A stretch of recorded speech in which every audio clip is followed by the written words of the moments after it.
Puff, puff, pass. True crime chat rats. Let's go. Puff, puff, pass. True crime chat rats. All across the world we coming through like that. Taking all the facts, put them in a trap. Cause we coming through like that. When you see the scene, I'm a rat. I be rolling with my rat pack. With my rats chatting about the crimes, the players and the evidence. Where it all went bad. Taking all the facts, and we bring them to the chat rats. True crime social where we be every night, doing everything we do for the truth. With my rats chatting about the crimes, the players and the evidence. Like it all went bad. Taking all the facts, and we bring them to the chat rats.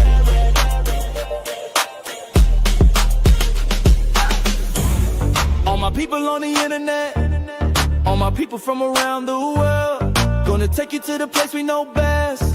Cause we're coming through like that. Puff, puff, pass, true crime chat rats. All across the world we coming through like that. Taking all the facts, put them in a trap. Cause we coming through like that. When you see the scene, I'm a rat. I be rolling with my rat pack. With my rats chatting about the crimes, the players and the evidence. Where it all went bad. Taking all the facts, and we bring them to the chat rats. Puff, puff, pass, true crime chat rats. All across the world we coming through like that. Taking all the facts, put them in a trap. Cause we coming through like that.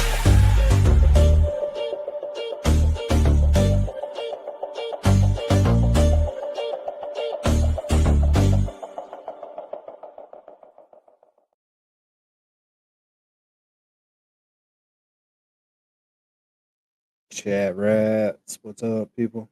What y'all doing? Pinky, Prince Lover, Robin, Sweet Woman, Laureline, some dickhead named Rat House Media. I don't know who that is, and Cooner. What's up, Cooner? I seen Cooner's been down at the damn courthouse all day, hobnobbing with the big dogs. I've been trying to get the video from the guy sitting on the bench so we can get Connor in the video. It's out there. I just gotta fucking scan through all that shit to find it. Clerk, what's up, buddy? Clerk the mod. Y'all better watch out. He'll mod your ass. Put you out for 30 seconds. Coincidentally, that's about how long he puts his girlfriend out too, about 30 seconds. I'm good at that. So, don't have a shit ton of stuff to watch today, but just had to go live. We gotta get back on it. We got about 2,500 damn hours we gotta make up. Mary B, what's up? You at work, Mary B? Because if you at work, ain't no need me sending you the linkage. Kind of waiting on Dean. Send him the link. Truth revealed. Is that what y'all are watching? I don't know what that is. But I got a couple things to watch. Yeah, we need some more subscribers, no doubt. We lost 200. I was worried about losing the 3 we lost. So those 3 people definitely reported us. Right there at the end, 3 people unsubscribed. I wish it would show me that. Because I would drive to their house and beat the shit out of them. You know what I mean? It's worth it. Bed Rose coming on shortly in about 10 minutes, but I ain't worried about that. Yeah, haters. Damn haters. Just hating on us for having so much fun. So we got another LawTubers React video. Got to be pretty good. Laureline sent me this. Oh, it ain't sounding it yet. That or... There we go. There we go. Looks like StreamYard might be slacking a little bit today. Might be doing a little lag tag. Oh, look who it is. Yo, what up, bro? Look what the cat dragged in.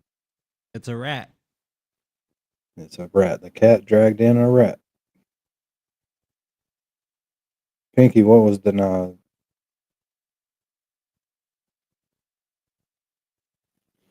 I don't know, but we'll see in a second. Oh, okay. I gotta scroll back up. Oh, the jury form. Oh my God. Beverly Canonian, the Honorable Beverly Canonian, her jury forms are just. If nobody in the courtroom can understand it, you need to fix it. Right, Dean?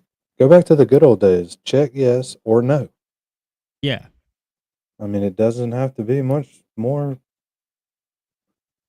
difficult than that. Just check yes or no. Guilty, not guilty.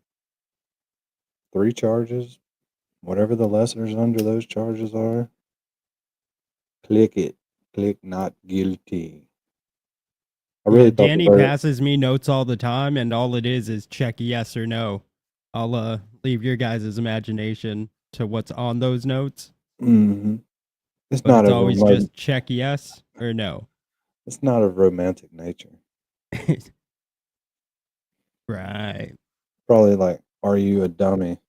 Yes or yes. It's like there's nothing romantic about getting your dick sucked, No. guys. It's not of a romantic nature.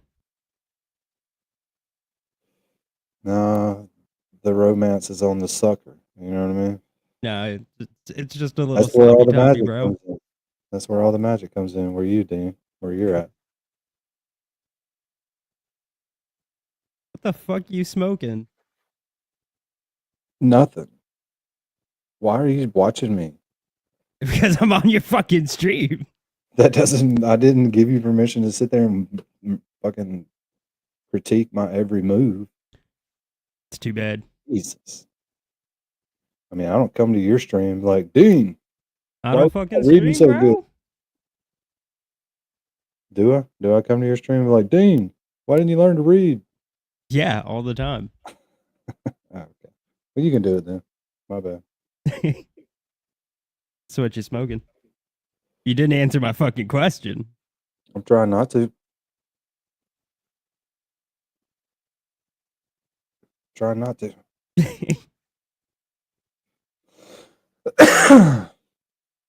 But I really thought they would come back with something today, at least a question. Yeah. But I mean, it's a lot of evidence. I mean, she told him, don't just come back in here after you take a vote. I'm like, bitch, are you on the jury? Okay, it's our turn. But no, she had to get all interjected in that shit. Lawlene says even LYK was confused. Sometimes I think these law tubers are just pulling the wool over everybody's eyes, you know, like any lawyer, they just agree. Oh, don't worry, we can get you out of that. Ain't no big deal. Just be $7,500 up front. We'll Well, okay. definitely get you out of that. I'm not gonna speak about Lawyer, because I don't watch him. I've seen like 1 or 2 streams, He's a real smart dude now. but a good amount of law tubers Just go with the flow. just say whatever the fuck their audience wants to hear. Oh, ain't no doubt. Ain't no doubt. Lawyer, after, sounds like he seems like a nice guy. I'm not gonna speak on him, but there's a good amount of law tubers that just say what their audience wants to hear. yeah. And there's a good amount of lawyers that understand the law about as much as your average person. Oh, Pinky and Robin G, y'all better go get y'all's rat suits on. What's today? Monday? It's Rat Suit Monday. Golly. Pinky's might be the best one. Have you seen hers? I don't. I think I have because it's in the song, but I can't remember. That one and Carrie B. That one for Carrie B with the Care Bear colors and stuff. That one came out really cool. Yeah. I feel kind of weird talking about our rat avatars, but Do you? I like them. They're pretty cool. Yeah, I think they're cool.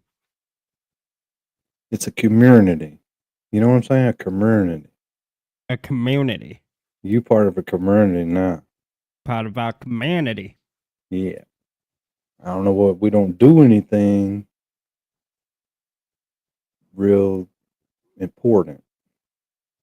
You know what I mean? We watch other people do really important stuff. Like that time we watched one of your videos about the chick Which with her with oh, Katie did. Yeah. Katie did. Yeah, that's a good one. Ooh, she got a lot of work to do on herself. I hope she's been working on herself, you know. Yeah, she's been Oh working on God, something. here goes Connor again. This kid's worse than a 2-year-old with pants. He ain't keeping them on. Period. All's out. Bro, If you live by yourself, though, I mean, just let it ring, let it swing, let it out. You can't do that, Dean, because your mom will walk in the kitchen and you'd be standing there butt naked. hell yeah. And then she'd be like, damn it, Dean, it's not Saturday night. Gingy bailed on us yesterday. I don't know what she did for Father's Day, but she did not Dude, want to I be. hung out with Gingy in voice chat. No, you did not. Yes, I did. That was Angel. No, Gingy showed up. Zep. Oh, we didn't know if Zep was going to find us. Found us. Awesome. We got you a rat too, Zep. We need to get you in the Discord. Dean, can you post the Discord link in there? Yeah, I got you. Hell yeah. I told you you were the damn link dropper. Shit. Yes, I went to bed. I did. I psyched y'all out with a damn Irish goodbye, and I was like, "Oh, I'll be right back." No Dude, one was you not didn't psych me out. I said, don't you come back here, boy. I know, but nobody listens to you. You fucking listen to me, dude. I, Because you didn't come back here, hear boy. you. I hear you saying it, but And you listen. not listening. No, I've been married for 20 years. I don't know how to look right at you and not listen. It's an art. You know what I mean? Sorry, what were you saying? Exactly. When I was younger, I used to live in these apartments with some of my friends when I was like 20. And I told everybody for 6 months my name was Derek. That way, when people called my name, I wouldn't have to pay attention. Everybody thought it was hilarious, but the people that were calling me Derek. It was fun for a while. Still one of them, if I ever see him, he's like, Derek, what's up? I get a little laugh. You know? And you just don't answer? No, I answer. I just get a little laugh, you know? It's like, dummy. But you can't really be a dummy if somebody tells you a lie. You know what I mean? Yeah, they're not a dummy. You're just a liar. I know, but it makes you feel superior, Dean. Lying shouldn't make you feel superior. Let's I am see a if man with morals, let's see and if you're a Zep man even of fibs. shut up, Dean. Jesus Christ. Every day with I don't this. listen to liars. Sorry, bro. We gotta see if Zep freaking subscribed yet. Nope. Damn. Sure as hell didn't. He psyched us out. He's like, hey, like you guys. He's just fucking bored. You know what I mean? Just I like me. do. All right, this is a LawTubers React video, about 20 minutes. So I don't want to look up here and see everybody hauling ass to Betero. Especially you, Dean. You better split screen that shit. Split screen what? I wasn't listening.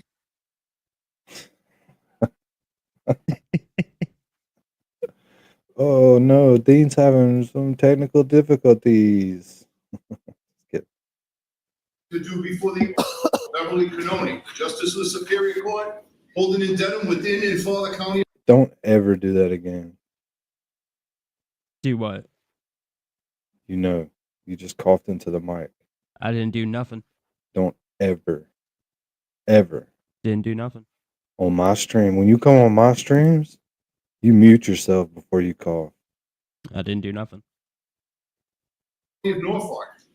Draw near, give your attendance, and you shall be heard. God save the Commonwealth of God Massachusetts. save This court is in session. Please be seated. Well, hello, everybody. Today is hello. Friday the 13th, Friday, June 13th of 2025.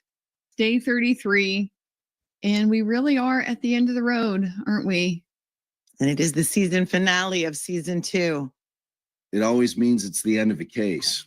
We are finally at the end of the Karen Reid case. It was closing arguments from the defense.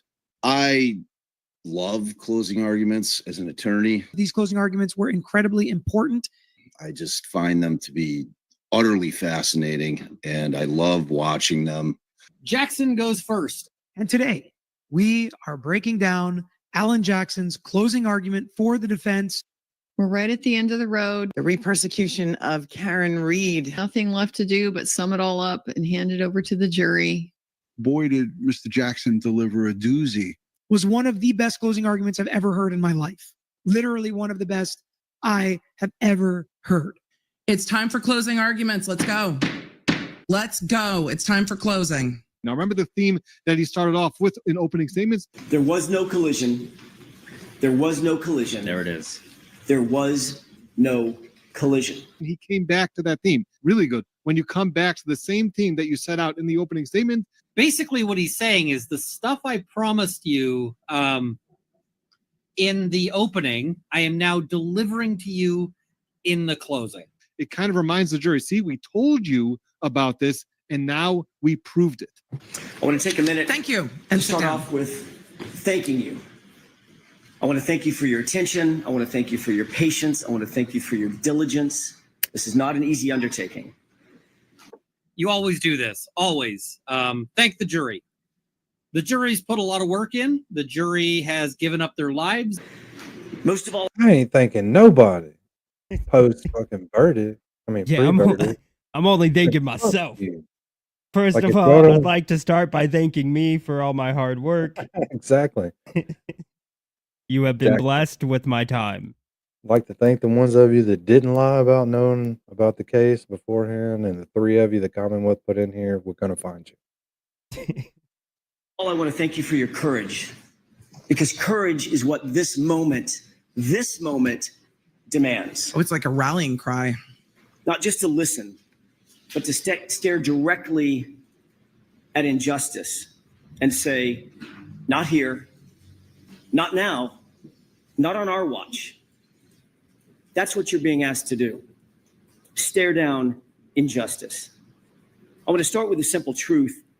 You folks, not us, nobody else in the courtroom, you folks are the last line of defense. The last line of defense between an innocent woman and a system that has tried to break her, that falsely accused her, that tried mightily to bury the truth.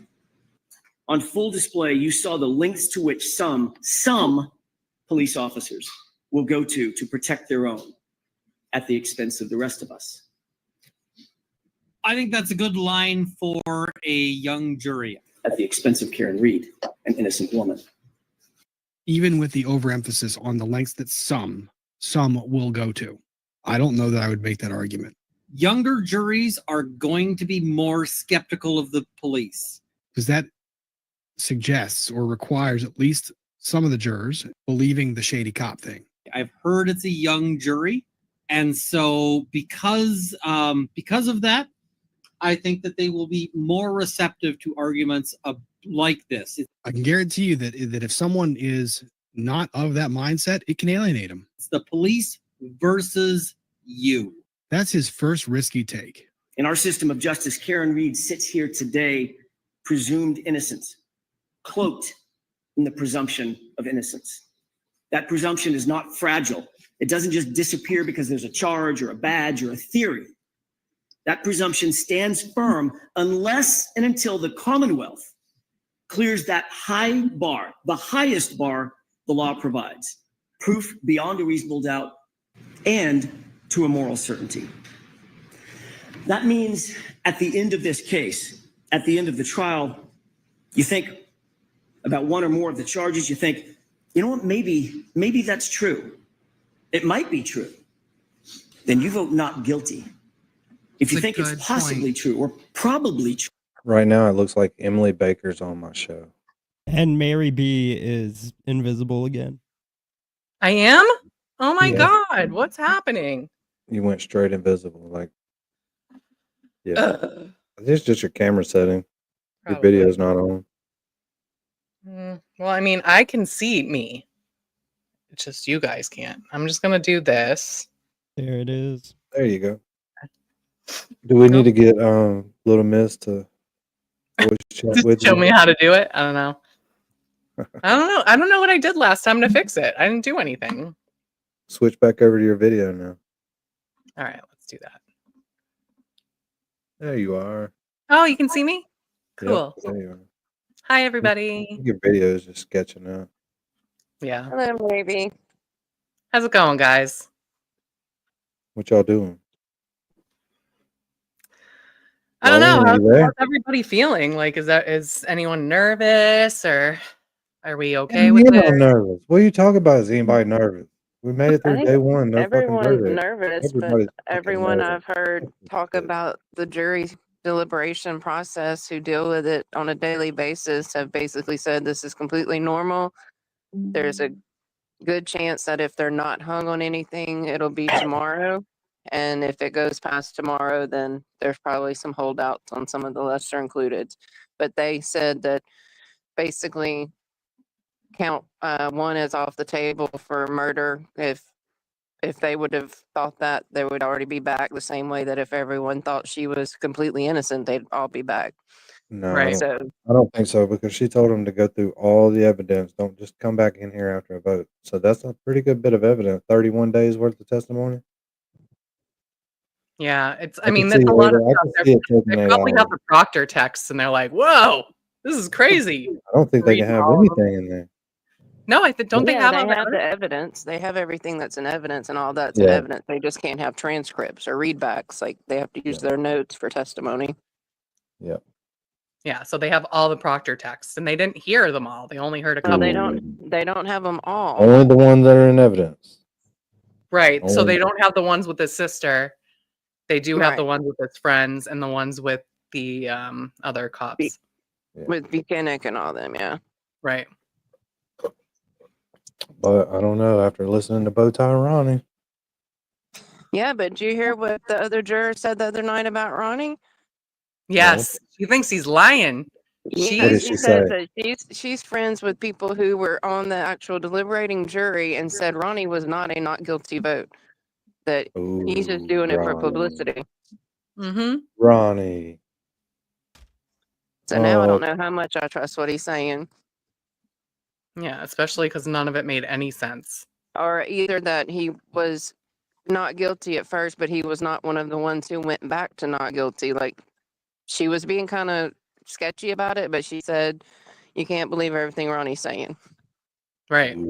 Ronnie. Yeah, but she's been informed not to say. Like, I just want to know what the chick said that got the first juror that they kicked out.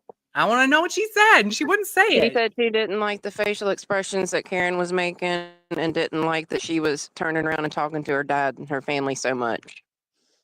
That the juror that got kicked off said that like Yeah. on the bus, and the juror who was interviewed the other day, along with 2 others, were called up and questioned about that when that one got kicked off. Yeah, but What when is it? TV asked her to like talk Yeah, but more he's about already it, she told wouldn't. us. Like he's the one that told us already. Why do they have such know, a but big does he know problem that with for her sure? being a normal person while she's on trial? Yeah, I mean, who's going to sit there besides Brian Koberger? That fucker has not even blinked at a hearing yet. Have you watched any of it? I mean, this kid does What's not he got even like blink. that Mark Zuckerberg like aura? He looks just like Dean. Nice. Like a sociopath. Fuck you, Mary B. I got it. I was actually gonna No, say that before he said it looks like Dean, but I was like, I'm still gonna say it. That dude's on them beta blockers or something. We're going to get into that here very, very soon.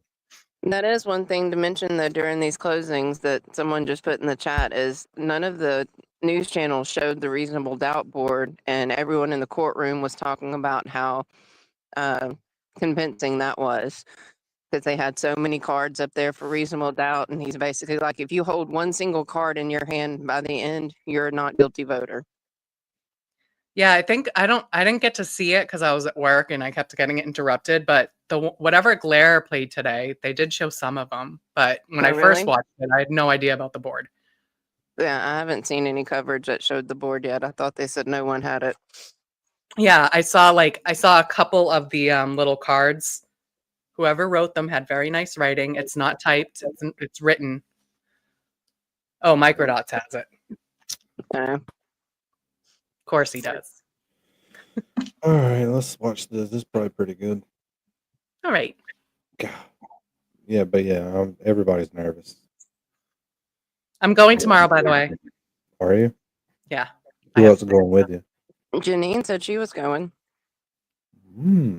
Yeah, I have my friend that came with me last time and her boyfriend are both off, so we're all gonna go. Dang, y'all just having a swingers party down there or what? Damn. He might be in here, Mary. actually. I sent him a link so that he could check out our live, but yeah, he's making me friggin' get up at like 8 a.m. to go out there. I'm like, I don't want to go that early. Wait, Little Noodle's gonna be very disappointed. Oh yeah. Oh, God. No, well, that's not Mary B's boyfriend. That's her. Yeah, it is. boyfriend. Little Noodle? I got accused of him hitting on me last live, and I corrected that really quick. It was definitely Mary B. So are you saying Little Noodle's coming to pick you up? No. No. There's Dean saying he's going to be jealous after hearing that. Oh, he is jealous. Hearing that I'm swinging with other people, apparently. Yeah. You're Yeah. heartless. I'm gonna just say it. You're heartless. Little Noodle is our guy. You could have at least let him down easy. I know, I suck. Gingy. So yes, so that's why my friend wants me to go early, because he said that the registry apparently is getting full, which is crazy because the registry parking lot is huge.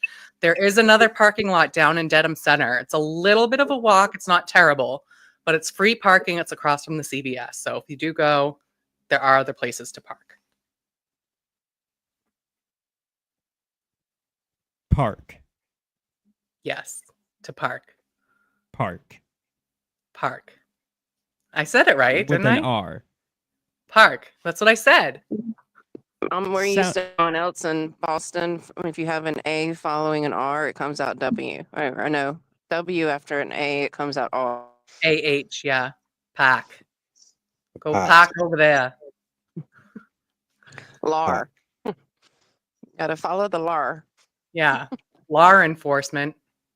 Yeah, five Yeah, people it hadn't gets hit on my like nerves. in here. Y'all need to step up your game. What happened? 5 people hadn't hit the like. Hit the like, people. Jesus. Jeez.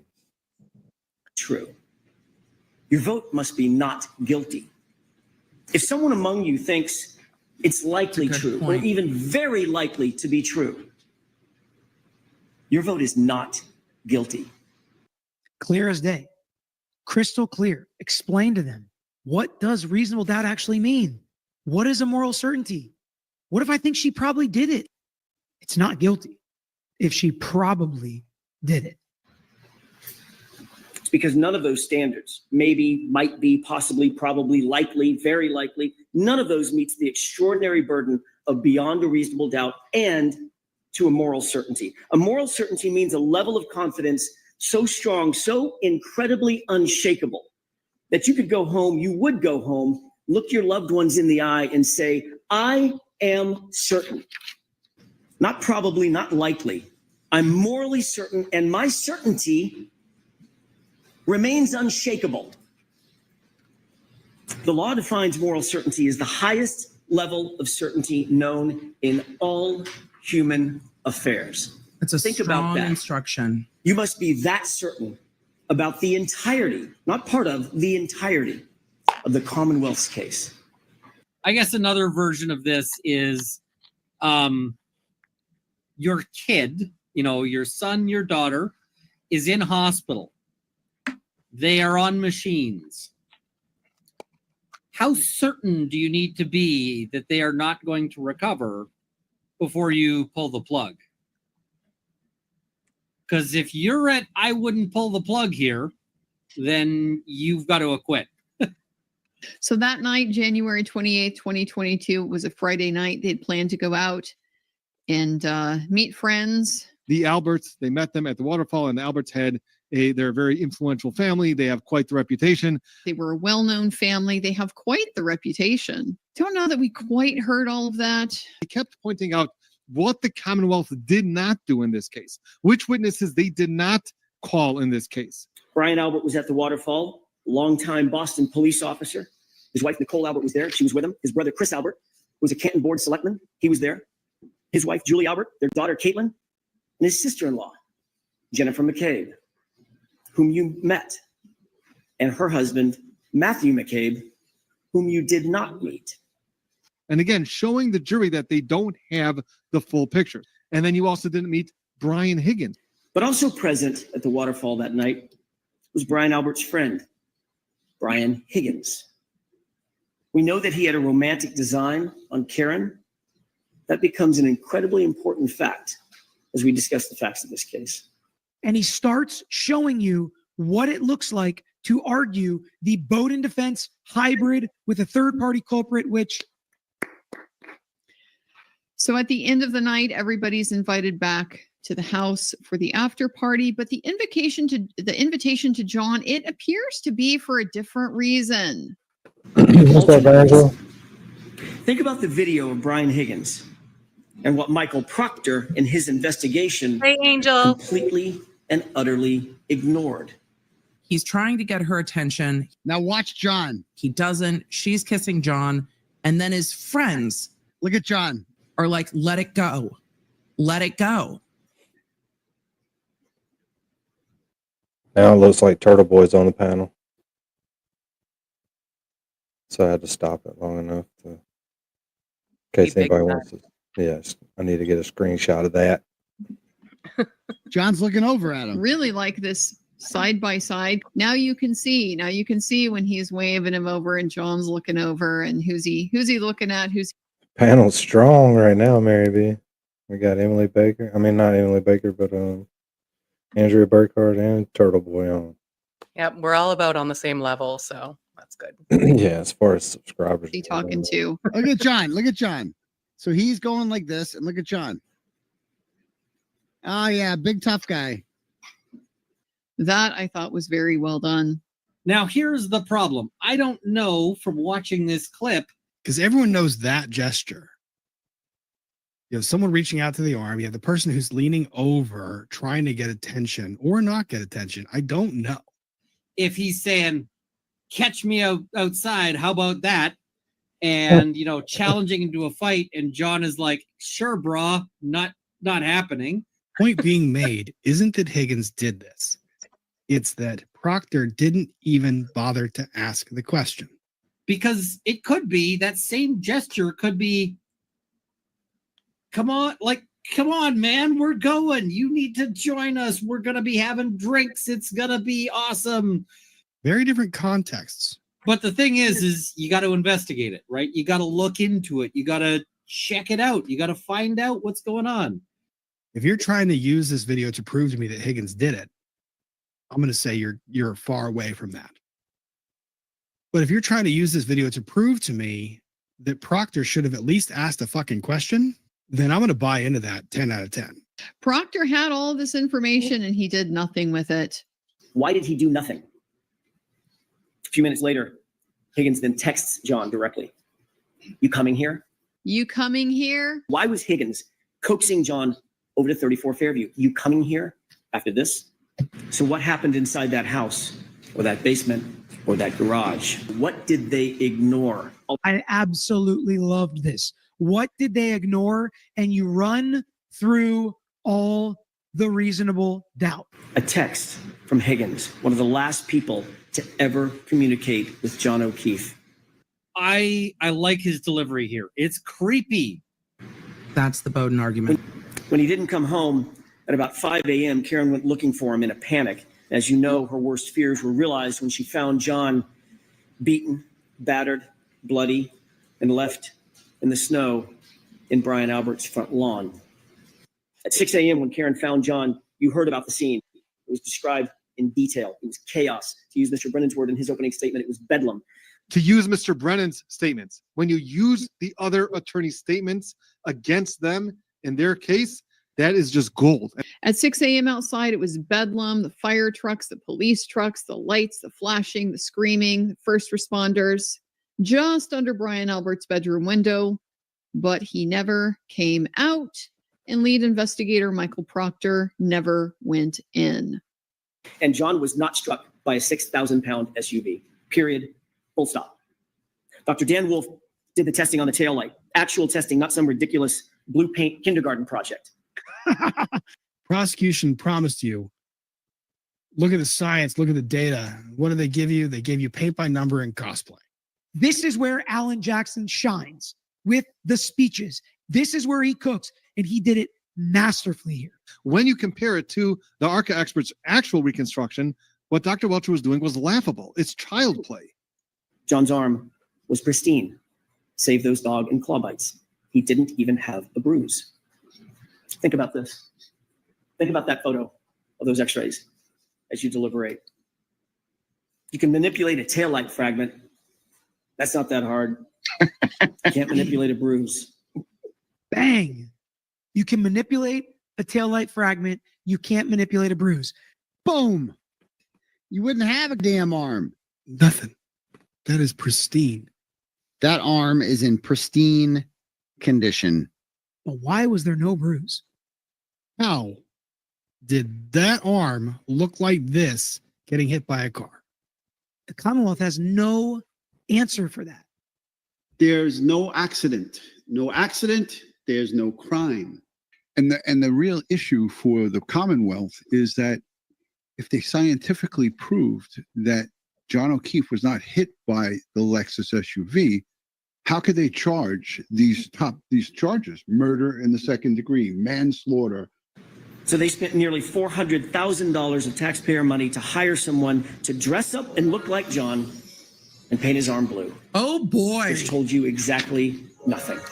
Oh, ho, ho, ho, ho. Oof, this was a gut shot. Love it. He says $400,000 of taxpayer money To dress up and look like John. to paint your arm blue. Mic drop, sit down. Yeah, that's exactly what they did. Is this the one you are talking about, Wally? Oh, is this when Turtle Boy sees it? I think so. That's the best moment. It's the one where you got the red shirt on. Yeah, that's Yes. it. Yes. And so they were having a lunch afterwards, and they said, "Come have a sandwich, and then your ride will take you to the airport." So I went, and I had a ham sandwich. Did you testify at some Ham point sandwich. that after you had something to eat, you just stood in the corner? I did. I just sat at a table, ate, and then went over and literally stood in the corner waiting for my ride. When you sat at the table and eat, did you just eat your ham sandwich? Or did you more go on? I ate.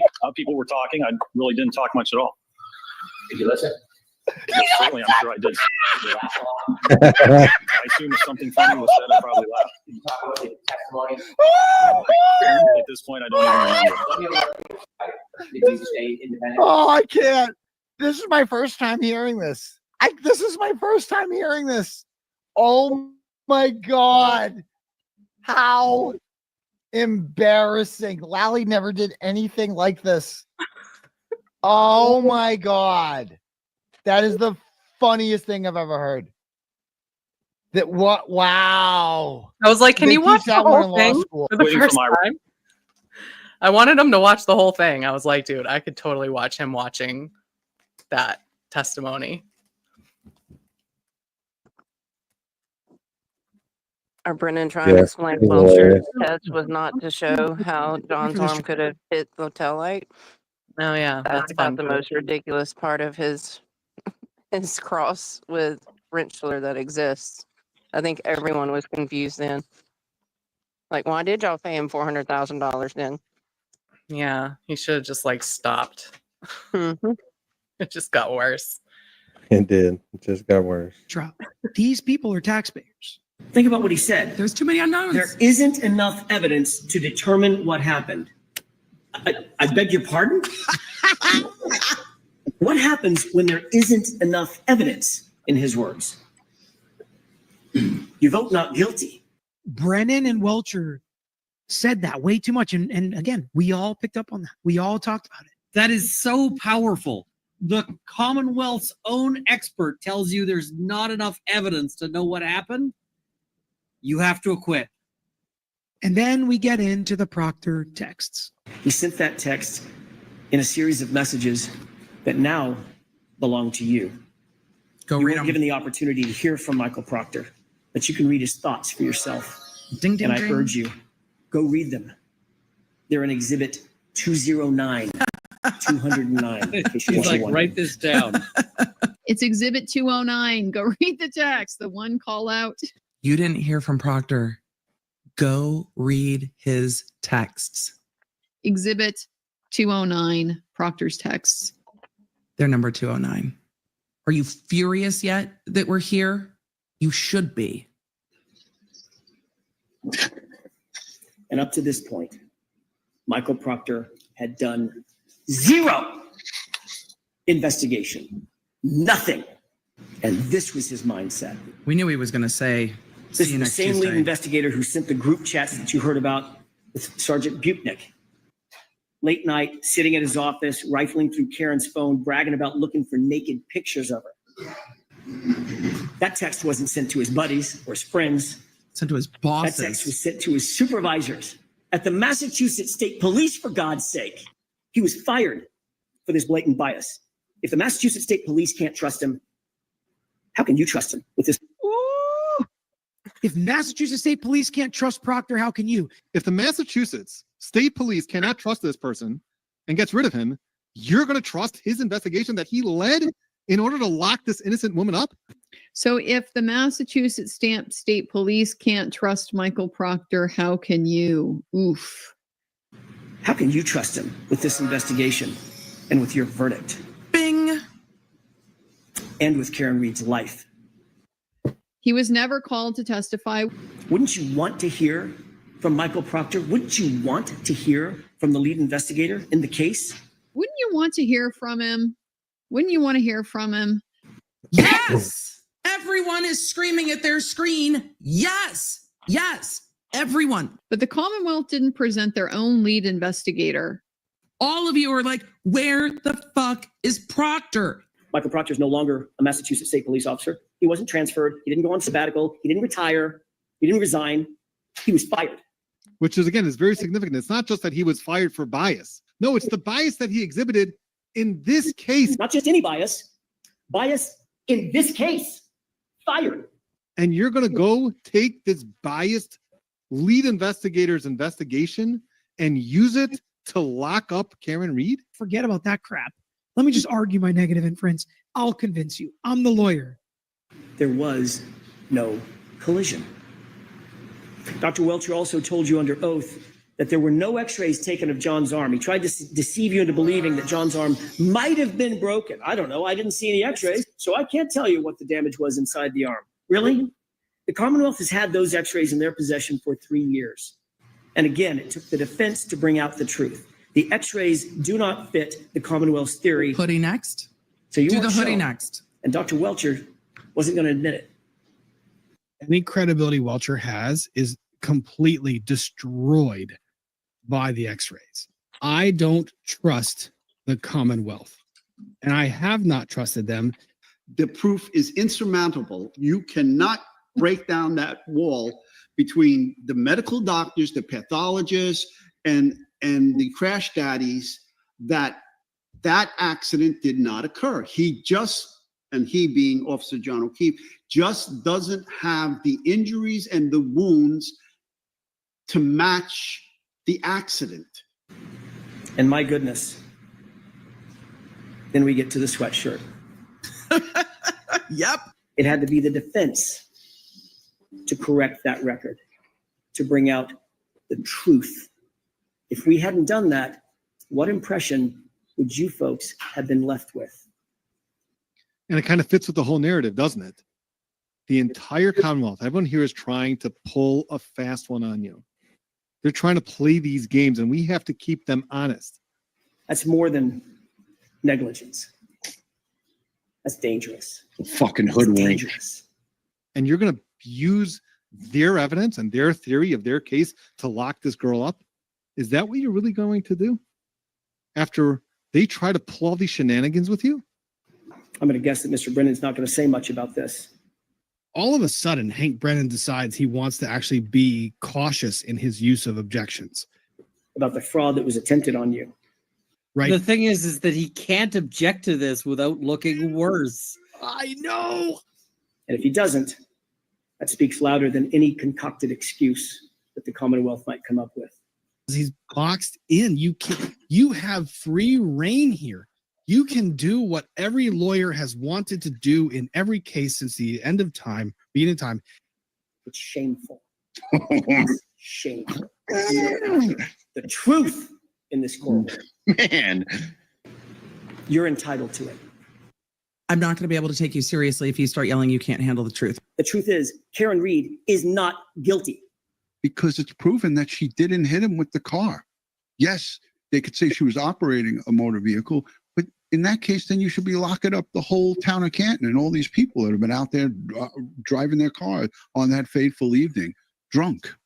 They haven't even shown you that it's possible that he was hit by a car. And that's what I wanted to see. Give me a demonstration where the arm doesn't break and the taillight does, all the way down to the diffuser. All you need to know is that the Commonwealth failed. They failed to provide you with a truthful representation. They failed to prove the essence of their case, that John was even hit by a car to begin with. They failed to prove any intent. They failed to investigate the actual suspects in this case. They failed to present the lead investigator to you. They failed to justify the perjured testimony. They failed to hold accountable an officer who came in here and lied to you and claimed false memories so she could do the right thing to cover for a fellow cop. They failed to maintain a fair and unbiased and honest investigation. They failed to present you with the truth. I loved that. They failed, they failed, they failed, they failed. And this is what you get. Yeah. An investigation that's riddled with errors and omissions and a rush to judgment and conflicted and corrupted from the start. Every part of it.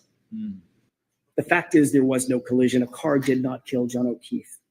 Let the community feel through your verdict that justice cannot be bent and that it will not be buried. Find Karen Reed, not guilty, not guilty, not guilty. Thank you. Love it. Love it. Ooh, man. Woo, wee. Thank you, Alan Jackson. God.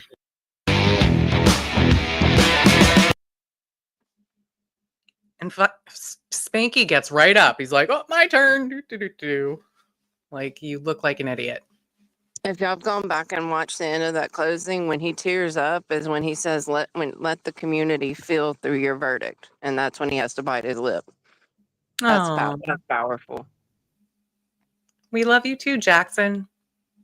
Oh my God. He's so nice, like in person. Like, he just has such a kind aura.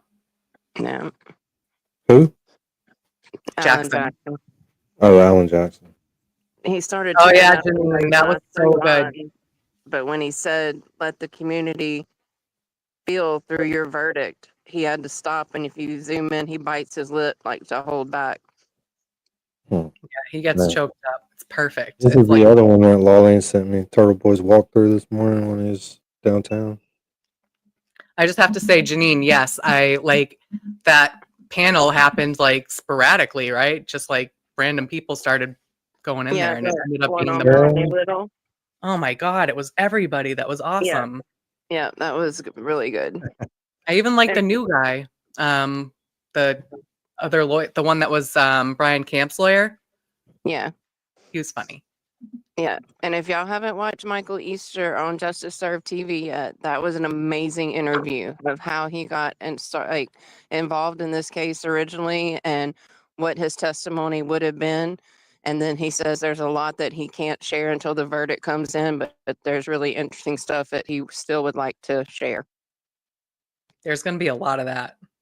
I feel like. Yeah. A lot of that stuff that people couldn't say. Now they can. Yep, probably. All right, let's do a quick walkthrough of the crowd, see how everyone's doing. How you guys doing? What's going on, brother? How are you? Good job. Thank you. Yeah, actually, I'll be right back. I just want to do a quick walkthrough just to get everyone here. I'll be right back. How's everybody feeling? You're looking good, my man. Thank you, sir. Thank you. Thank you. Mr. How's it going? Oh, I can't see. Oh, nice. This is the crowd out here today. How's everybody feeling? Good? 2 more hours. We can get a verdict today. We need a verdict today. How's everybody doing? Awesome. All right, look at this crowd, man. Look at this crowd, dude. Hello, hello. What's going on, everybody? Not guilty, right? Yes, yes. How's everybody? Awesome. Hold on. Look at this crowd, dude. Look at this shit. How's everybody doing? Spirits good? Rita. Yeah, that's so awesome, right? We got about 2 more hours. Tommy, how we doing, buddy? Good to see you. 2 more hours, right? How's everybody doing? Look at this crowd. This is awesome. How's everybody doing? Hello. How we doing over here? How's everybody feeling? All right? This is awesome. 2 more hours. Not guilty. Not guilty. See, that's where my phone works right there. I'm feeling it. I'm feeling it. How's it going? Look at this crowd. Wow. Hello. 2 more hours to get not guilty. I'm feeling it. Any updates for us? Nothing. I got nothing. I know that's what I'm saying. I got no insight. If I did, yeah. Not at the buffer zone yet. How's everybody doing? That's probably where Scott will be. Please. What's up? I just got here. Did you take a picture Yeah, of you and I? yeah. I'm just doing a quick walkthrough of the crowd. All right. I'm just trying to get everybody on film. I'm just gonna walk. Here's what I'm gonna do. I'm gonna walk down here and back, and I'll get you on the way back. Okay? I'm right here with the I just dog. want to get the whole presentation here. Hello. How's everybody feeling? 2 more hours. 2 more hours. We can do this. 2 more hours. Not guilty. Not guilty. I'm feeling it. I'm feeling it. Not guilty. You guys feeling it? I'm feeling it. Not guilty. Come on. Not guilty. Come on. Come on. Come on. How are we feeling? Yes. She is. Hello. Not guilty. Right. Here we go. We're feeling it. Awesome. Awesome. Here it is. Here it is. Couple more hours left in the day. I'm a Microdocs member. Microdocs. Awesome. Yes. Awesome. This is fantastic. How you guys feeling? Feeling good. Feeling the acquittal? Let's do it. Might as well do it today. So there we go. Awesome, awesome, awesome. Woo. Did y'all see Vinny walking through and interviewing people? And Yeah, that that he was fun. finally had to admit today that there was not a single person out there in support of the Commonwealth.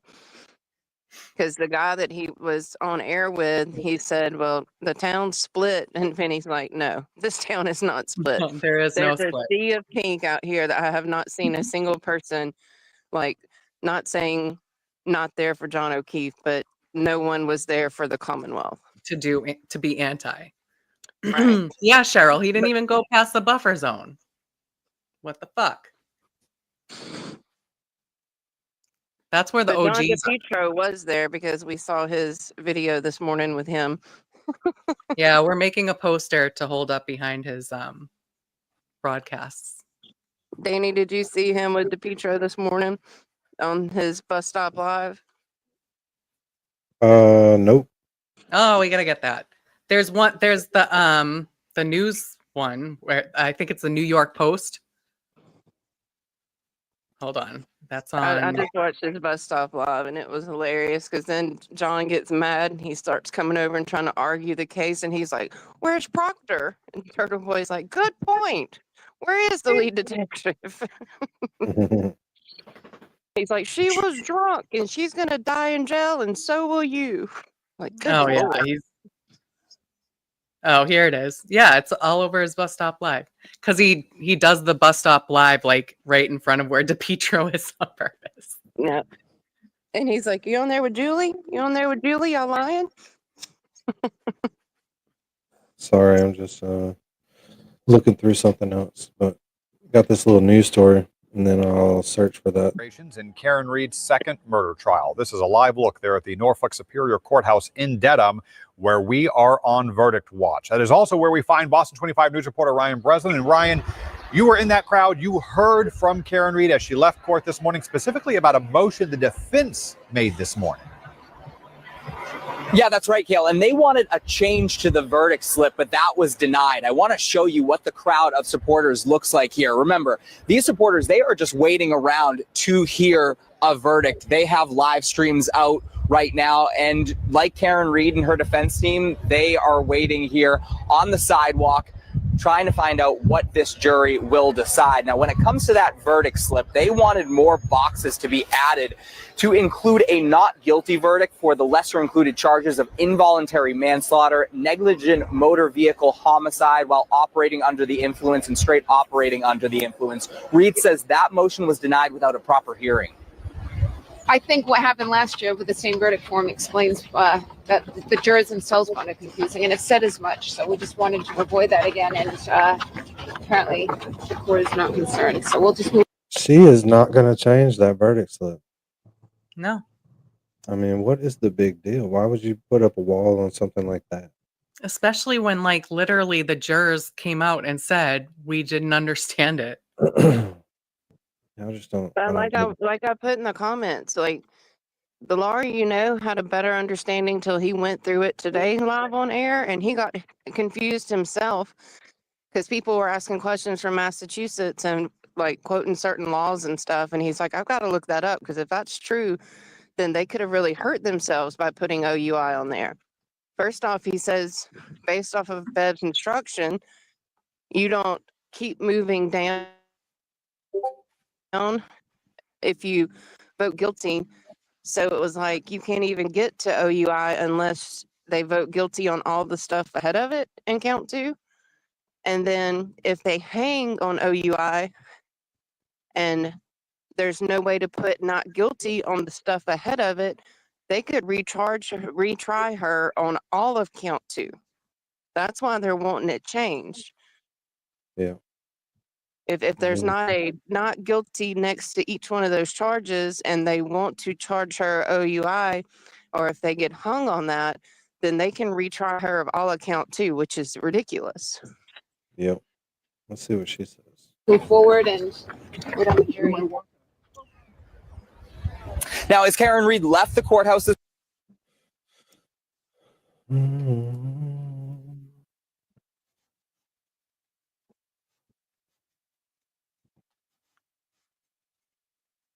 Hold on.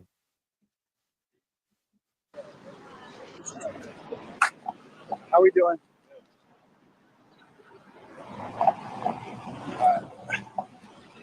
Good morning, people. Good morning. How's everybody doing? How are you? Good. How are you doing? You got in this week, it looks like? Yeah, I'm in. Yeah. All right. We'll see you in there. How about you? Yeah, I'm in. I finally made it. I finally won. Yeah. All right. Morning Bus Stop Live here, folks. How's everybody doing today? We are live from Dedham, right outside Norfolk Superior Court here to the Bus Stop Live. I'm in the new and improved Turtle Boy Corner over here. Hope we are broadcast. Doesn't get interrupted here by the king of disinformation himself, John DePietro. How you doing, John? Good morning. John, you there? Oh, he's got the earphones in. So anyway, guys, we're out here in Dedham for the second day of jury deliberations in the Karen Reed case. We are next to John DePietro. John likes to lie a lot in court.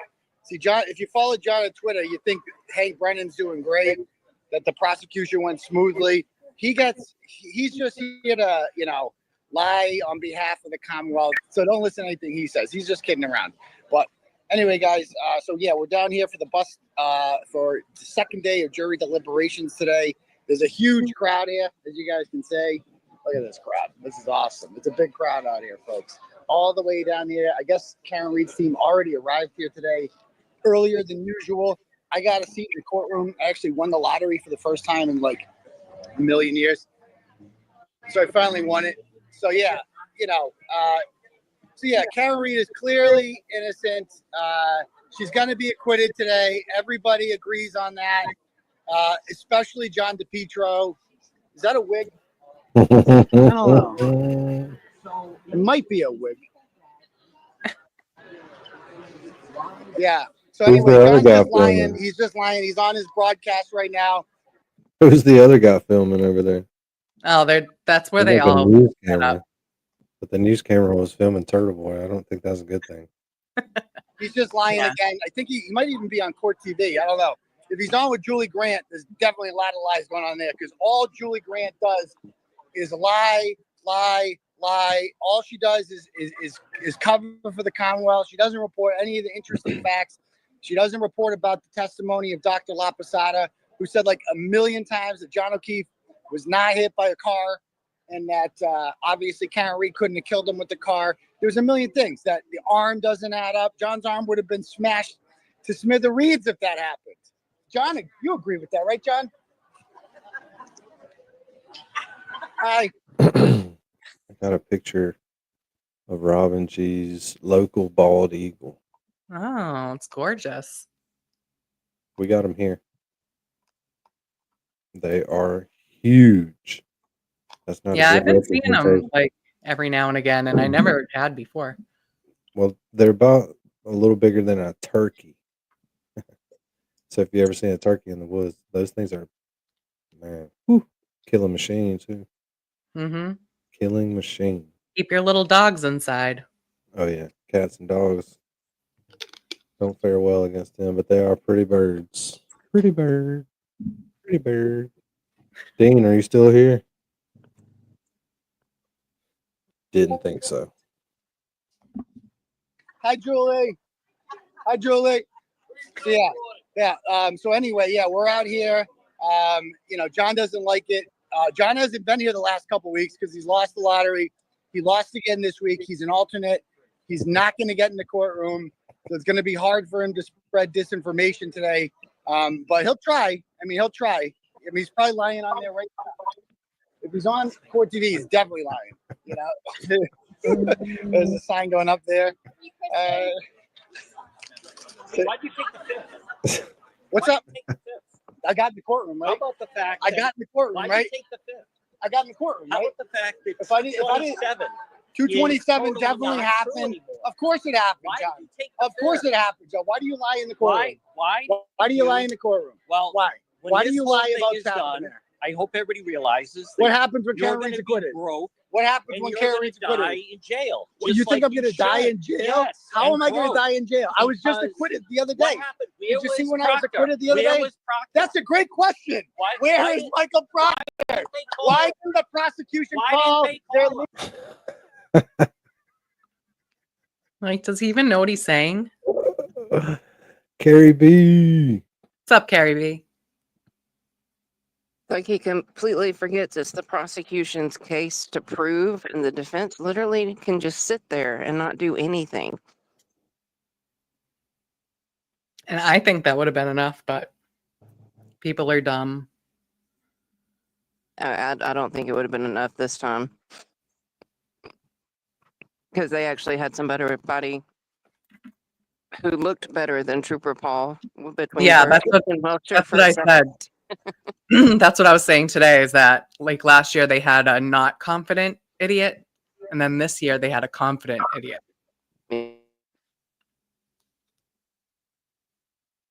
Speaking of confident idiots, Dean, are you back?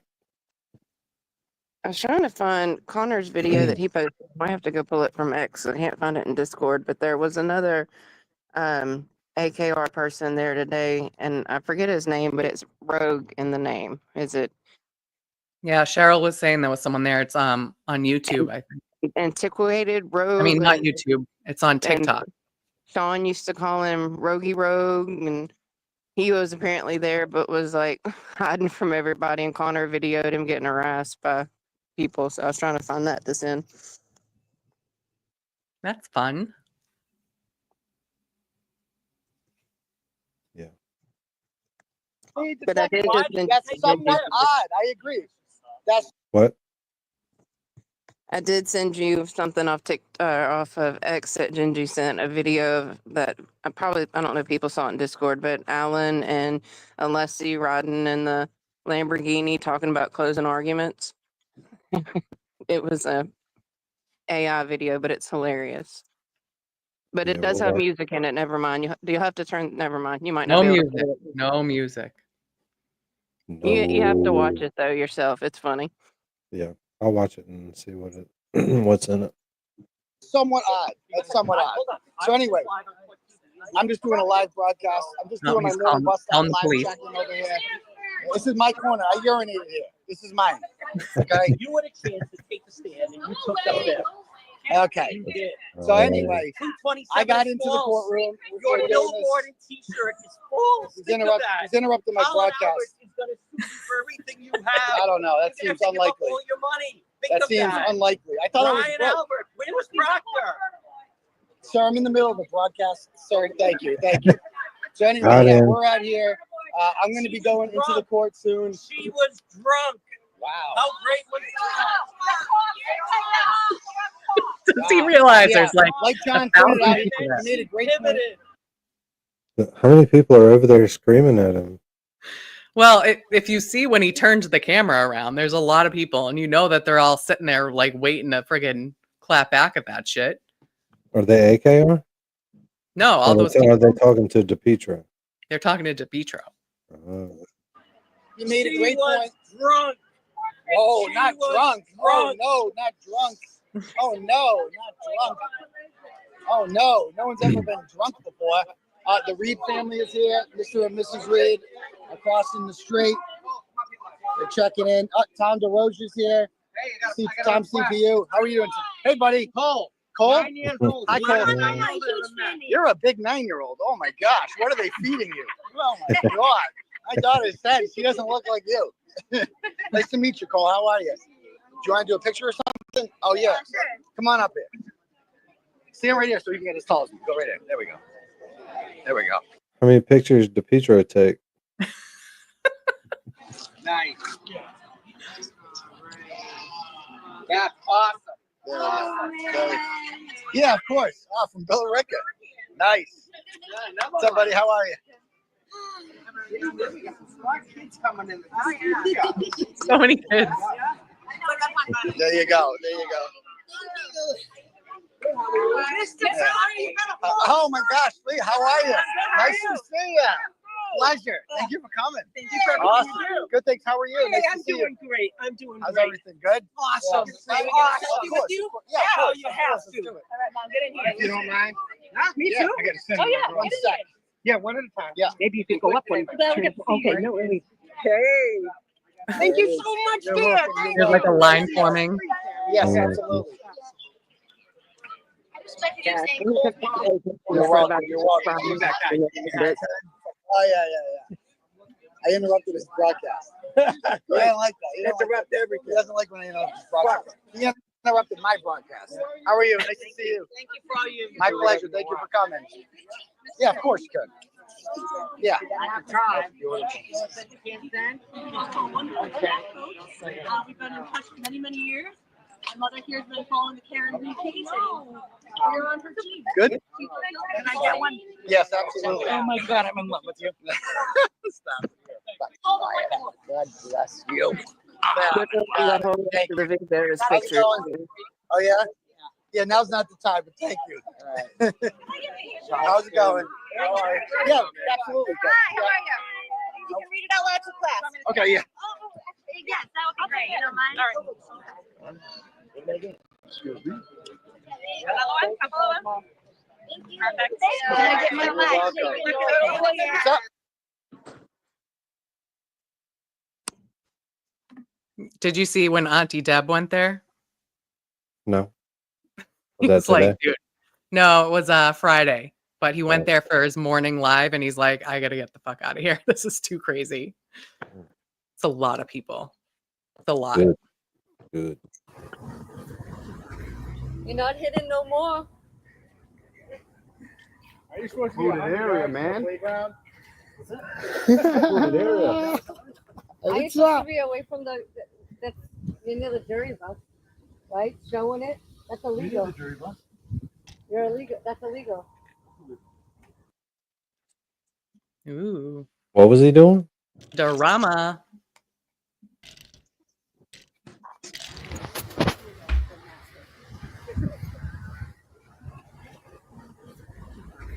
You're not hitting no more. Are you supposed to be area, man? That's Jason. Are you What's supposed up? to be away from that you're near the jury bus, right? Showing it. That's illegal. You're illegal. That's illegal. Oh, he's doing a live. Yeah, that's not the video that Connor posted in Discord. I found that one and I think I found it in Discord too, but there's one where they're like Jason's hollering at him and he's like, everyone knows where you are because you're live streaming. We can see you. Like he was trying to Connor, hide from send it to me, everybody. Connor. He's probably got it. Send it to me so we can watch it. It's really short, but it's still funny. Yeah, of course you can. Of course you can. Yes, I'm in there today. That's right. What about that? Awesome. Where are we looking? Right there? Well, we got it. Awesome. Thank you. Yes, of course. Thank you, man. Yes, awesome. Hello. Hello. Where are we looking? This way. Okay, awesome. Let's do it.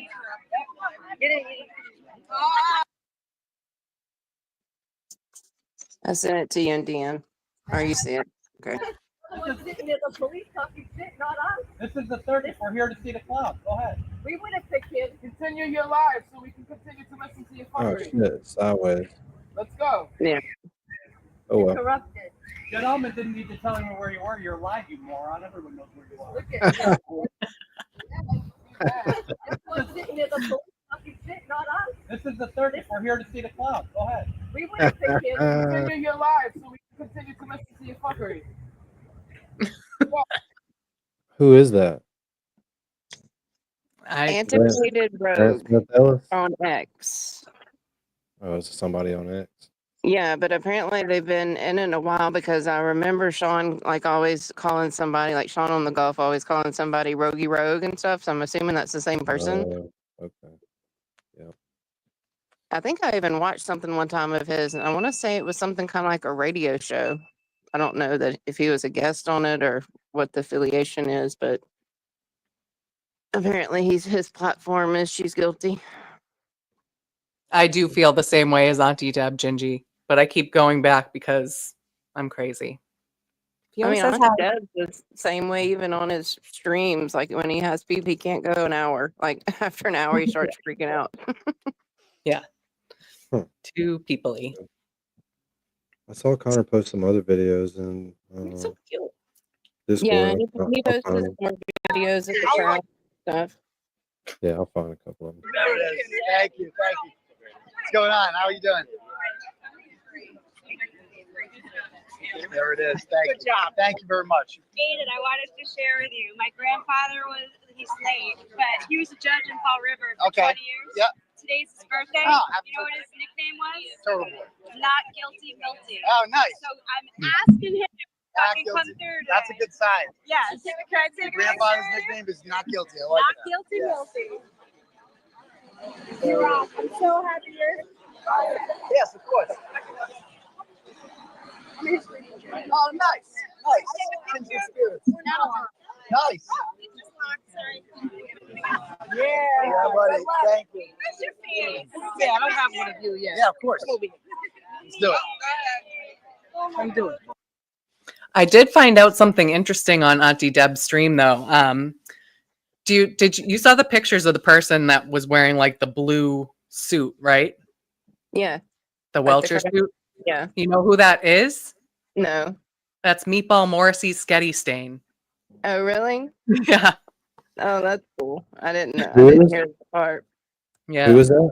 On Friday, I don't know if they were there today too, but on Friday they had like one of those blue skin suits on, like mocking Welcher's paint test. Yeah, And- like Judd Welcher. Yeah. Do you want and to, what happens when I spread my load? yeah. Yeah, that's And it- Meatball yeah, Morrissey Sketty Stain. Because Yeah. Auntie Deb was hanging out with her like all day. So they were like talking. I'm like, I didn't know that's who it was. No, I didn't either. I didn't hear that part. Yeah, like I said, I'm like at the courthouse, everyone should have to wear a name tag that says their chat name on it. Yeah, that would be helpful. Hold a sign up with who they are. It's like I'm probably talking to these people like all the time. Oh, there's no doubt. Especially in Tom's chat early in the morning or Resistance. You're definitely talking to those people. But then there's some people I'll be like, "Oh, are you in the chats?" They're like, "The what?" I'm like, "The YouTube chats." They're like, "No, I'm on Facebook." I'm like, That "There's just, more people than that the just people in the goes to freaking show YouTube." you how many more people out there who are It's FKR that we don't even realize in here. Yep. 227 followers. Your billboard and t-shirt is full. Think of that. Colin Albert is going to sue you for everything you have. You're going to have to give up all your money. Think of that. Ryan Albert, where's Proctor? I'm in the middle of a broadcast. I'm in the middle of a broadcast. She was drunk. She was drunk. How great was that? She was drunk, and then she pivoted. She was drunk. She was drunk.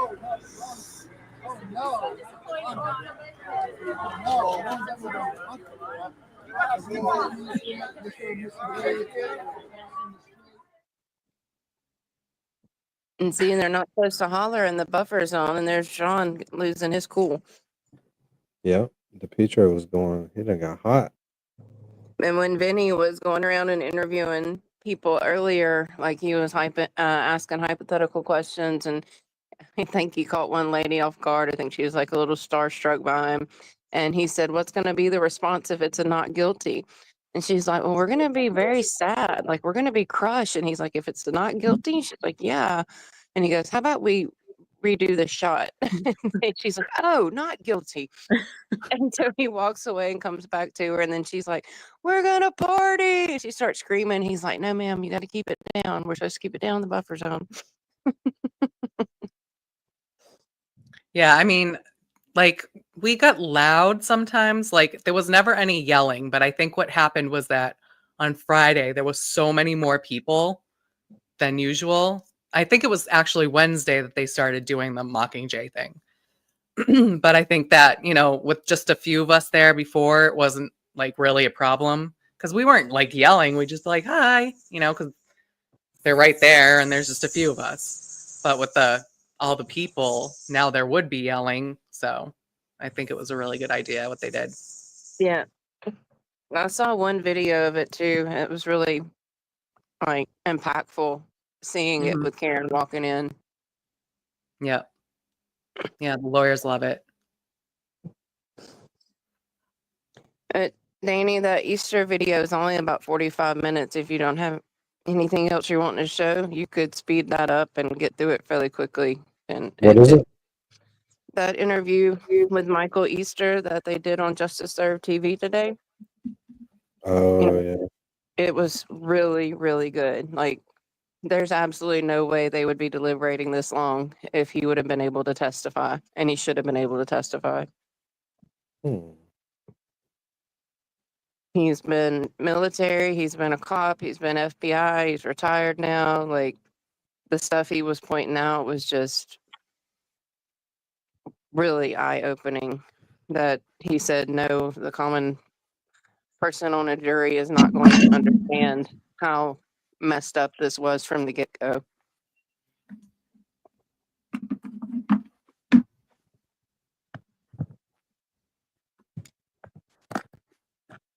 Well, let's do it. Because I think he's taking pictures for the rest of that little Yeah, video. he is. So ain't really much to watch. Without further ado, there he is, Michael Easter. Thank you, sir, for joining. We know that you're at a secret location. You're on vacation, in fact, and we appreciate you taking the time to join us. How are you? I'm good, thank you. Thanks for having me, by the way. You bet. I think our people are dying to know what the jury did not hear. Obviously, you were hired by the defense. So tell us first, I don't want this to sound like a direct examination of your testimony they didn't hear, but just give us a sense of what you looked at. What did you review? And then we'll talk about your opinions. Yeah, absolutely. I think maybe some foundational aspect would be, originally I wasn't asked to look at the investigation from this perspective. Originally I was asked to look at it from my Investigation, Daddy? That's where Attorney Jackson See that part right there? part of that I testified is He said he was originally approached to look into the cell phone data, like they were trying to find someone to replace Green who would be Now, are strong. you fixing to tell us what he's fixing to say? He just said it, and that's why I said it, because Mary B was talking, so I was just trying Sorry. to. Yeah. Let me listen to it one time. When was it? This was today or yesterday? Today, pre-recorded today, they said. No, it was a premiere. I like Linda Bodden. I wish she would have gotten her husband just look at this right quick. See what you think. I mean, how many more medical experts do we need to say he wasn't hit by a vehicle? What do you think the voir dire would be like of Dr. Bodden? Would she have the nerve to voir dire Yeah, Dr. yeah, Bodden? yeah. If Hank There's would ask for it, heck no yeah. way. No way. I bet You you would. can't voir dire Dr. Bodden. Dr. Bodden comes in and voir dires everybody else in the Hank would still do it. He would say How? something like, well, isn't your wife a pro Karen Reed YouTuber? Like, I can promise you he would do it. He started all this true crime stuff Doesn't with matter. the show on HBO, remember? Yeah, I remember Dr. A Biden's. long time ago. That was good stuff. Everybody's like, oh, he can do Yeah. that. He'd Easter's kill you. also really cute, and I name him That's what I said Investigation Daddy. earlier. I said What earlier, you I'm were like, saying? that jury would have been on eye candy overload by the time this guy got there. For the Yeah, you defense. have to be hot if you're going to be a defense witness. Funny. Mary B, can you stand for us to watch this? Do you need to turn your head? I'm going to put my mute on. As an expert in over 200 trials, both federal and state. Clearly, I'm now retired and I do stuff privately. But when I started interacting with Alan on the case, I started asking questions that I would naturally ask about the investigation. How do we look at the phone records? How do the government look at the phone records? How do we incorporate them into the investigation and the defense case in chief? Where does the evidence put this? And as I asked more questions were not answered. And simple questions about, well, whose phone records are we looking at? Where's the victim's phone records? Where are the other suspect phone records? None of these things existed. And as the conversation sort of evolved, Alan's like, Mike, would you mind just looking at the evidence from your investigative perspective? And for that, I spent over 20 years with the FBI as an investigator. I was a law enforcement officer prior to that, and formerly a Marine officer as well. And as he asked, I said, you know what, I'd love to look at the case. Can I get access to the discovery? And so at that point, I looked at the discovery material provided by the Commonwealth, not only with the idea of looking at the phone records clearly, which was the initial aspect, but as a fellow investigator, what would I have done? How would I have looked at this case? And what are some logical steps that I would have taken along the way? And did those logical steps take place? And maybe I'll add to that last aspect was, in that review, my focus wasn't just on what evidence they collected or didn't collect in those steps, but what is the Massachusetts State Police policy? What does it say they should have done? And that policy guide is actually online. And I looked at that and made a comparative assessment of what did the Massachusetts State Police do? Is that the best practice? And is it consistent or inconsistent with their own policy guide? And then I drafted a report and provided that to the court. And I think you mentioned it, and maybe somewhat now Mr. Jackson's "Do It" comment made it to the interweb. So yeah, that's maybe start there for you. I don't know if that answers questions or creates more, but yeah, I didn't realize that that's how it evolved. You know, I thought it was from the start. You know, let's look at this investigation. I've looked at your CV, so I did know that it was cell phone and that kind of data intensive, right? So Mr. Easter, can you tell this jury what your ultimate opinion is as to how the investigation was carried out in this case? Yeah, I can. Well, maybe the jury's not listening, hopefully, but at least the people on your channel. So for the Bureau, I also was an instructor. And one of the things I always teach is process. Have a process to dissect the problem.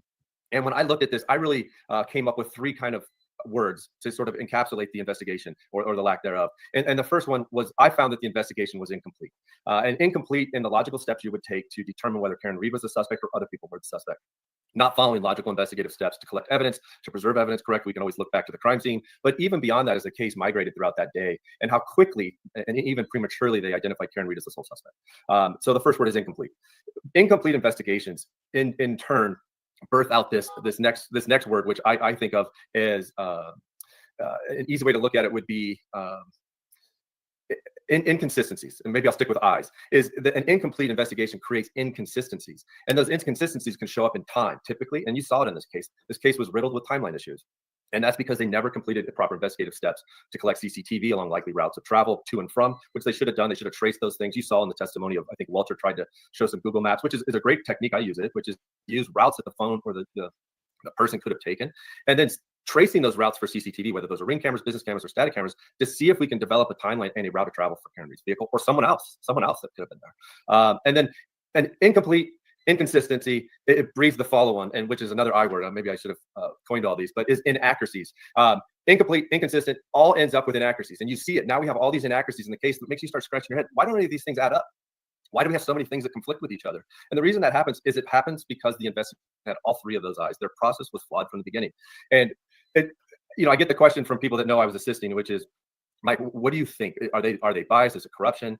And that's a really hard question to answer. And the reason I say that is I've worked cases all over the country. I've worked cases in Central and South America and parts of Europe. And I've seen corruption, and I've seen cases that are also worked by people that are just poorly trained and have no experience. And the problem is corruption, inexperience, and no training, they end up looking very similar in the result. And the problem with that then is how do you determine corruption versus incompetence or lack of experience? And that really then becomes a hard decision for the trier of facts, I think, ultimately. My opinion is that I don't have one, whether it was corruption or incompetence or experience. I think the results speak for themselves that the investigators lack the training and experience necessary to have a complete, thorough, and accurate investigation. Linda, I'm writing this down. I'm just blown away with what kind of testimony Mike Easter would have given, and just the presentation, and just this little thumbnail sketch we have of having it incomplete, inconsistent, and inaccurate, leading to it could be incompetence, it could be bias, it could be anything, but it's the same result. I'm just blown away by the whole thematic approach. And so, Mike, what would you say? I'm sure you had. I always have like a rule of threes. Was the three worst things that you saw that were not done? If I'm phrasing that correctly. So that's a really good question. I think the worst thing that was done from the beginning was the response. And that's what struck me the most. Everyone focuses on the investigation and the outcome of the investigation. As a former law enforcement officer, I've responded to dozens of OIS or officer-involved shootings. And I can tell you that the response is overwhelming. We don't have to beg people to come in and help find the suspect. In fact, we spend more time telling people to not come in, go home, get some sleep, come back later. When I looked at this case, my first law enforcement reaction was, why didn't anybody show up? Why didn't everybody show up? I would have walked in the snow to go help in this case. I've had agents that have been shot. I've had fellow law enforcement officers. I worked a lot with LAPD, a young LAPD officer I recall getting killed trying to stop just a graffiti incident late at night, brand new rookie cop, and made the decision to try to make a difference and paid his life for it. And the response was overwhelming, right? When you look at this, do you feel you get a response or an idea that the response from law enforcement was overwhelming? No, I didn't. In fact, at times I thought, why? What's going on over there in Massachusetts that we don't see this response? I always thought Boston, the old saying, blue was blue. I didn't see it in this case, at least not in the way I would hope to have seen it, which is everybody showing up and not having to be sent home or having to be sent home. Did you want to respond to that? I'll give you a second one, or you can respond. No, please give us a second one. This is fascinating. It's wonderful listening to you. Okay. Well, hopefully I won't overtalk you. The second thing I think after that was what we see in the investigation. So then we have to take a step back. And the step back, the thing that I thought was most interesting was the lack of training. And that is a cultural problem. Their style of policing, the way they respond to this, reminds me of what I used to see about 20 years ago when I first came in. This sort of shoot from the hip, gunslinger kind of, our word is our bond. We just do what we do. This is how we do it. And it bore out in the response. We see a leaf blower. We see solo cups. We see a shopping bag. We see no chain of evidence. We see, think of the chain of evidence that wasn't collected at the crime. So we see no preservation of the crime scene. And instead, we see an abandonment of it. It was never secured. No proper collection of evidence. There was never even a sketch or diagram done that anybody could go back and piece back the crime scene itself. Instead, we have to rely on some really blurry dash cam video to try to piece together where Mr. O'Keefe finally laid to rest. Right? That's horrible. No one. The first thing you learn at responding to a crime scene is secure this crime scene, identify witnesses and suspects, separate them, do a safety sweep. You have a dead person on the lawn. What's the possibility the suspect's still present or other victims are present, not just on the lawn, but in the property itself? So that second part is cultural. It's a training issue. And I think you'll see Massachusetts State Police and Canton Police PD have a huge cultural shift from this. And maybe that'll be the biggest thing that the city of Canton or that area will see is a culture in the policing process. At least I would hope. And then my third one is the investigative process itself. It lacked a process. And that was the most surprising thing to me that, listen, I will give them this, is that having worked these types of critical instances, the pressure, not just from the victim family, from your peers as you work this, but management, even elected officials. I've worked some of the biggest cases in the country, and the pressure that you get to solve that thing before people break for the day. They want hourly briefings. The investigators are under enormous pressure to solve that problem very quickly. And that's where the investigative process has to remain consistent. You can't start taking shortcuts. You can't leapfrog investigative steps and get to an ultimate conclusion too prematurely. Or oftentimes what happens is you miss evidence you should have collected. You eliminate people that could have been suspect or should have been suspects, and you sort of fall in love with the suspect too soon and get vapor lock, or which a lot of people say confirmation bias, that's the person. We're going to prove they did it, and I want it done by 2 p.m.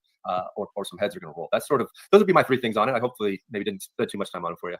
No, that's amazing. Let me ask this as a follow-up, because I think if you were to testify, it would have come up. People are pointing out the fact that maybe it wasn't so shocking that the response to a officer down in the circumstance where you have other officers involved, as in, I don't know, the homeowner and some of the others involved in the investigation. Did that play into your analysis at all, that there may have been not just let's take care of the officer down, but let's protect the other officers who might be involved? I think it's a reasonable question. I don't think that is a reasonable reason, though. I don't think it was ultimately the reason. I think, let's just say your argument's true. I still would have expected a large response, not to hide, but a large response and to huddle. And hey, what are we gonna do with this situation? And some very in these big incidences, there should always be a big command incident. There should have been a command incident commander, somebody in charge of the command, a response. There would be big type of group meetings, and then there's the small group meeting. The very intimate people that are going to really solve this problem meet separately, and we would have seen those things if this was responded to correctly. Even if, as you discussed, Michael, there is some. So did they decide not to call him? Is that what we're saying? He was on No, there, but Bev wouldn't allow it. She said that the people on the jury would have enough understanding of how law enforcement works to know where they screwed up and where they didn't, which is absolutely ridiculous, especially when they went in there and all argued that they did great. They hold fluids perfectly. The weather was our problem. Like, it was stupid. And she but should have been allowed. why would you tell a defendant you can't let somebody come and testify in their defense in a murder trial? Because she made that ruling that it was not necessary. Yeah, but I can't. you're entitled to put up whatever defense you see fit. Well, you are, but she overruled it and said it wasn't necessary, that I jurors could know. use their common sense, which is ridiculous. And it's an appellate issue, but we don't even want to talk about having to get to that part because appeals are so rarely overturned. Like, but it's ridiculous. Yeah. She even said like there was no Massachusetts case law where someone came in and critiqued a police investigation before. And the guy that is a lot of times on Young Jerks, he says that he goes in to talk about like the overuse of harm in police investigations. So there are branches of that have come in testimony in Massachusetts, but other states have this type of expert all the time. Like she just knew it would be the downfall of the Commonwealth. That's why she said what she said. Yeah. I hope the jury comes back before lunch tomorrow. That'd be a good sign that they went through the evidence and decided she's not guilty because they fucked up this investigation. I mean, some people even projected that they may have come to a result today. And a lot of times on big cases, they don't want it to seem rushed, so they'll say they're going to go home and sleep on it. So there could be. Or they'll make their decision and they can go back through the evidence again. Yeah. Hi, Petty. Oh, Janine's up here. Hi, Janine. And plus, there's no court Thursday and Friday. So I feel think like there is if it's court. not tomorrow, it'll be Wednesday. I think there is court Friday, but not Thursday. Dean, you still asleep? Court I Thursday. heard both days off. Yeah. I just hope that it's. I mean, I hope it comes back tomorrow. But since I'm coming, I hope that I get there and somebody will be there at least. I have to imagine it would be absolute bedlam, right? Why wouldn't Mary B be there? No, I'm going. I'll be there for show. Yeah. Yeah. Why don't you have your rap picture? Y'all know where to hang out now to catch up with Alessi. Oh my God. Do you think? Yeah, but you know what? I don't think we're gonna get. There's too many people now. If Mary B, I'm going to manifest because Yeah, Janine will dart through that crowd. They won't even know she's going by them. I can bob and weave, man. But I have to say, like the first time that no, it wasn't the first time because the first time we went, that was when it was just like the three of us, right? Mary, it was I guess it was later. No, Sweet Woman was there too. So us and Sweet Woman, the three of us. Cheryl, yeah. Waving, and then the next time, that's when Bobby came and he was, he took pictures. Yeah. He came right away. So then last time, I felt like a Bobby hog. I wasn't gonna like rush through the crowd. I was on the corner with Rob and G, and I felt like I could kind of force my way through, but it would look it wouldn't be classy or elegant. So but this time, fuck that. Right?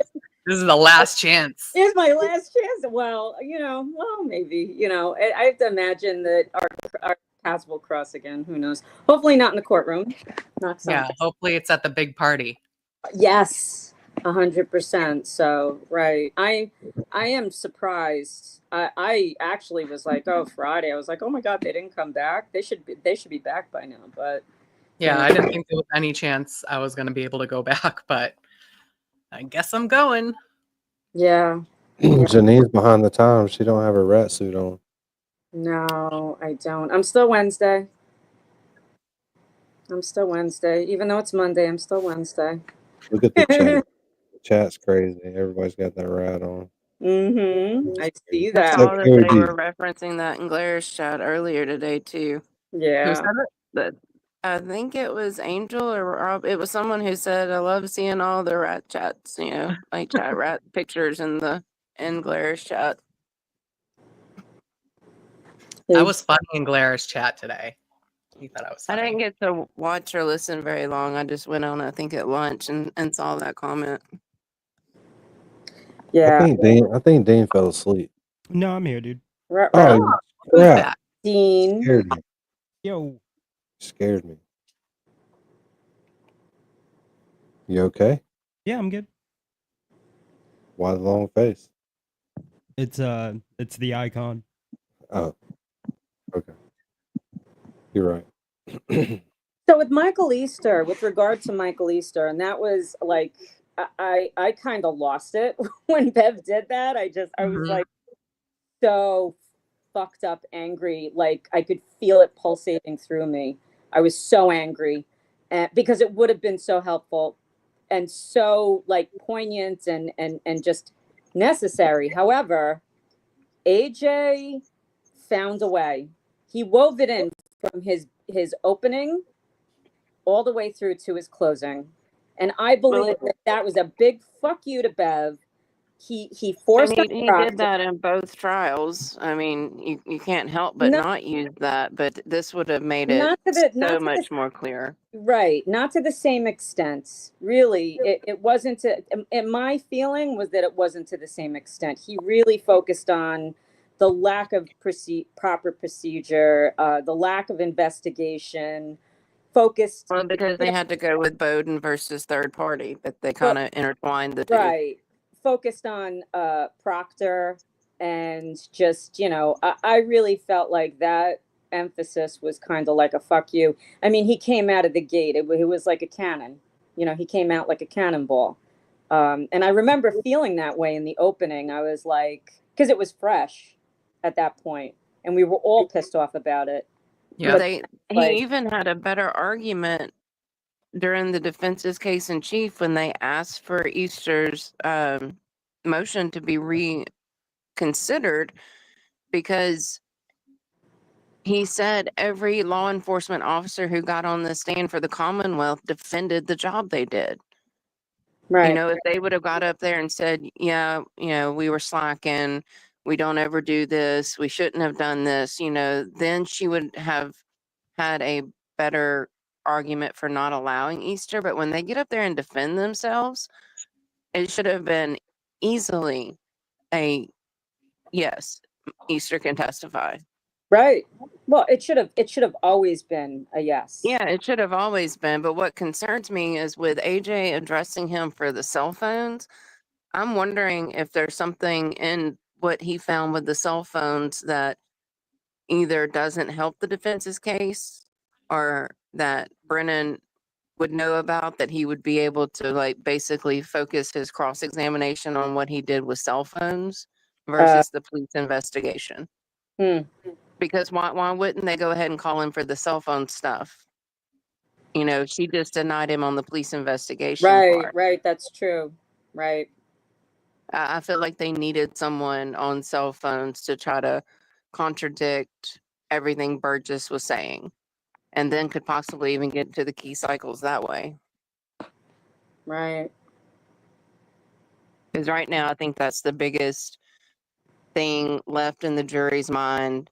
Because, that's what Hank's whole argument or closing was on, other than the sympathy aspect about John, was the cell phone data.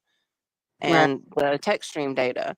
Right now, the jury has not heard that 1162 occurred during MSP custody, which is what we found out during trial 1.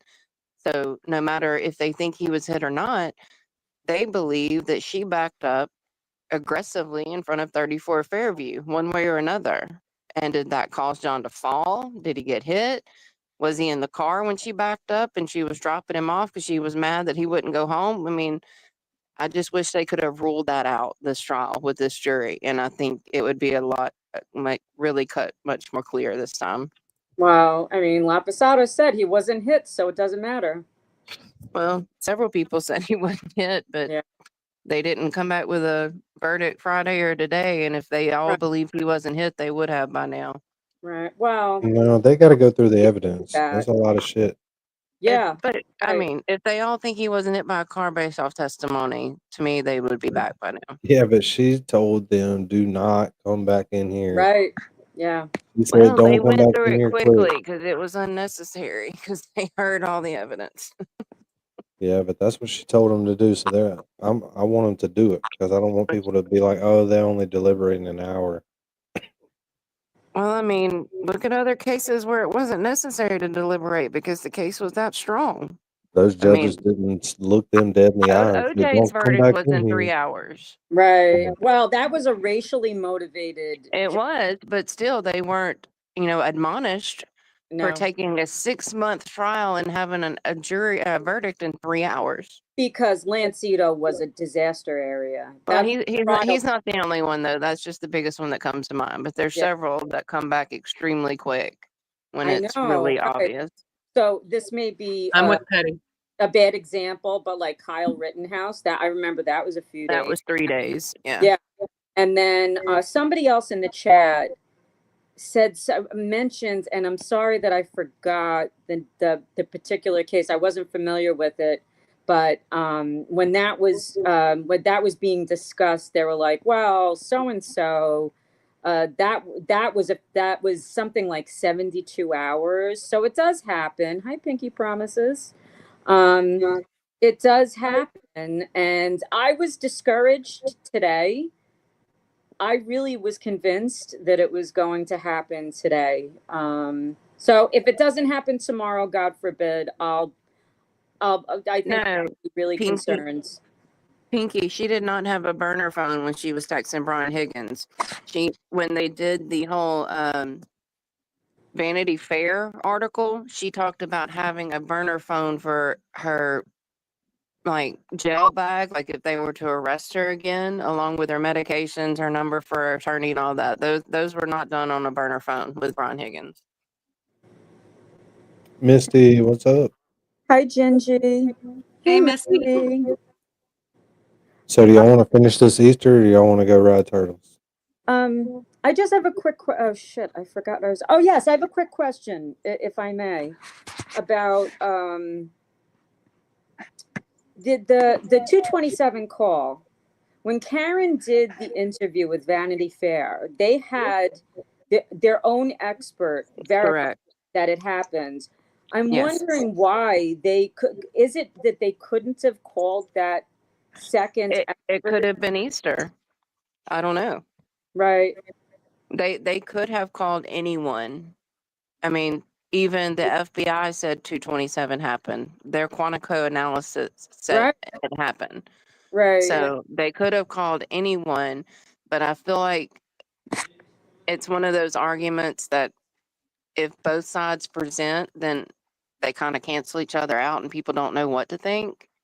So I think that's why they didn't hit it as hard this time in this trial. But I still feel like the battery temp data, the steps data, the Apple Health data, the moving up and down 3 steps, to me, they gave Shannon Burgess way too much time to testify that he was right.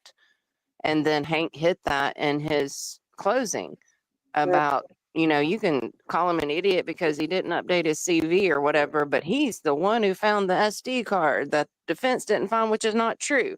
The SD card had no value back then because the software had not been released yet that would allow you to look at the SD card. So that was really misleading. But that's why I think they should have had a cell phone person to at least dispute a good bit of it. Right. I agree. I agree, and they could have had one of several. I get that. The I mean, green pretty much good anyone but witness, Whitman but and Hyde in the whole North American continent would say the Celebrite record is correct. right. Yeah. So what y'all want to do? Y'all want to watch the rest of this I would say Easter? finish it because Turtle Boy's going to introduce himself for 20 minutes and tell people that their turtle chats are too long for the next 10 minutes. So I'd have to agree with that. We'll see what happens when it goes on. Although But I do yeah, love that, but I need the That's watch another hours. thing, Janine. If you The go more, tomorrow, Janine, you'll definitely see him. the more Oh, people that can hang out and watch this with us, the better, because we got to build yeah. up our watch hours. yeah, y'all can always rewind Turtle Boy and put him on high speed. So hang out here and let's finish this with Danny. Let's build his channel Yeah. back up. Yeah. Laura J. Yeah, What go. up? Let's Make do it. sure the people that didn't subscribe, like Zep didn't subscribe earlier. Zep. What? He may have already subscribed, but it didn't change when he came in. I've been waiting on it because I don't see him in the chat a lot. He doesn't chat very much. Maybe he So found it earlier. it's hard to spot him when he's out there. So who in the chat is going to be at the courthouse tomorrow? I've been seeing Connor has been there. Oh yeah, Connor was there all day today. Are you going back tomorrow, Connor? I hope I see you. I'm gonna try to get there earlier, Mary. I'll Day be there 2. wicked early, apparently. Petty. No, it is day 3, 2.5, 1.5. Yeah, 2.5. The first day really wasn't even a half day. Like they left early and didn't get it till after lunch. So they basically probably had about 2 hours of deliberation on Friday. And I think they were planning on having longer too, because they just realized, like, oh wait, there's a parade.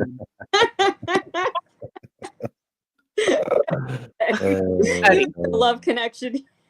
Misty, you got to get your rat and He's save my it. rat You brother. can use it as your That's profile not pic.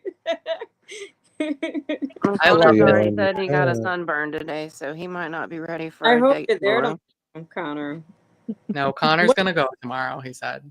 Cheryl and Cheryl will be there. Is Gingy local? Gingy, are you local? Yeah, she's I do believe forgot. so. Robin won't be there. I'm so disappointed. Gingy doesn't go to those things because she's lived a high profile life. Yeah. You know, But we have I to mean, do a that's the meal truth. of So food. she can't be out there holding signs. Aw, I get it. I understand. Yeah, we're gonna have to, when Petty is on the mend, we'll have to do like You can get Petty a hover around. She can a come meal down of there. food. Yeah. I can definitely meet somewhere. I used to drive to New York all the time. I used to love that little road trip. Cool. Yeah, you, MJ, will meet I mean, I'm kind of the halfway mark if you're willing to go that far, but I'm sure that Petty will be up this way. I gotta ask Petty a question though. I'll speak Petty. I was wondering what Wilma thought about how clean your house was when she got there for the first time. Tell us, please, God, tell us. I've been waiting to ask you that question because she was worried about that. Oh, Petty's like loving life. She got the leg scooter. Did you like the bookshelves? Papa Petty. Yes. What did Mama think about the cleanliness of the home? What did she say? I'm curious to know. I don't say corruption, but a tendency I to love protect that somebody. bookshelf. There would have still been a response. Super Say it cool. again. I said I love Petty's bookshelf. Super. Yeah, that was a really good choice. Yes. Sorry. He was regretting it, but it looked great afterwards. But it got done. She got her done. Yeah. She told me to stop crying. That's my tiger mom. Aw. Yeah. You needed to take it easy on that foot there, Scoot. Petty girl. Get you that hover round about 3 wines deep in the hover round down in the FKR buffer zone. Hey, sweet woman. Hello. Wide open on that hover round, boy. I said she'd get pulled over for beeping her horn. Yep. Somebody that happened. Or we would have seen an enormous phone. Right? What? It happened? It happened. It wasn't somebody. A You mean car. in Yeah, the yeah. I saw that on Yeah. Vinny, you got that. Vinny's stream. Yeah. Whose stream? When Vinny was interviewing people, someone came through honking their horn and immediately got pulled over and ticketed for it for being in the buffer zone. But I mean, What if they didn't know what was going on? that's what I'm saying. Like, how do they know for sure the rules? They might think the buffer zone's lifted with what it looked like out Is there there a today. big sign, disclaimer? Yes, You're now in the buffer zone. Yes, I agree. Buffer it down. I just No, like it because no even if chewing the no even if the talking. jury can't see all those people out front, if they run any errands after they get done with court, they're going to see people with FKR stuff on out in public. So I just think it makes a huge difference. Yeah. Yeah. All right. Let's watch some of this. We don't have to make a 3-hour video, but we got to do something. Tree happening, although we don't know that type of evidence was collected clearly. But I think ultimately that's where the other investigation that was happening was probably looking into. I can crop that dude out if you are having trouble watching the video. Please Mary don't. B. No, don't you Mary dare. B. That's okay. We can look at him. He's cute. So I have a question. I just want to tell our viewers Mary B would leave and go to Turtle Boy. that we're going to hold your super chats. We're going to continue with Miss Cecil without doing the super chats right now for the moment. The issue of the medical examiner, as you know, my husband is a forensic pathologist. The issue of the whole medical examiner and dissing her with regard to the injuries. What would be the proper response when you have a medical examiner who says, "Look, in the first 90, I looked at everything you have. I don't find this a homicide. I don't find any injuries consistent with an automobile strike here." Where does that lead you? Does that lead you to say, you know, she's a whack job? Or I mean, I know the answer to that because that's what was in the text. But where do you go if you want to continue investigating because you don't want to have either what you think may be her vapor lock or your vapor lock? Yeah, I found you're talking about Scotty Bello. Yes, Scotty Bello. Yeah, I found her to be one of the most credible witnesses there. Her demeanor, her poise, her confidence, and the you know, you hear the science is the science, right? It is what it is. I tend to look at things in my world of the data is the data. It tells the story. It doesn't have an opinion one side or the other. Sometimes it benefits you, sometimes it doesn't. In this instance, to really answer your question a little more fairly, is that that's the investigator's job, is to collect the evidence that proves that the medical examiner wrong or allows them to make a more informed decision, right? That's where the see, when you think of, when I look back at this, the investigation was over by what, 11 p.m. It never really got legs. And because of that, you even saw in the trials, both of them, that they're still trying to figure out mid-trial in both cases, what happened? Can we still collect some more or conduct more testing to try to bear out what really happened? And I guarantee if there's a third trial, there's more evidence that they're going to try to find. There'll be more testing. So this, in some respects, the case isn't done being investigated, and it shouldn't be. In my opinion, there's still some valuable evidence that's available that should be collected if they knew where to look. Like what specifically? I'm sort of reluctant to share, only because my job's not to help the prosecution collect new evidence. Fair. That's fair. What does the issue of the whole FBI, the judge wouldn't allow them here, that the Department of Justice, FBI, involved in this investigation? Now, was there things that you saw that you were able to riff on in your report, even though you couldn't mention FBI, as to things that should have been done? I'm not sure if I'm phrasing that right. Yeah, I understand your question. Maybe just understand what I did for them ultimately was that in review, I talked about those three things as I looked at the investigation itself, the discovery items, and took each item, looked at it for what it provided, its incompleteness, its inconsistencies, and its inaccuracies. And then I wrote a report that identified what they did, what I thought the best practice would have been. And then I showed what does that look like in comparison to their own policy guide.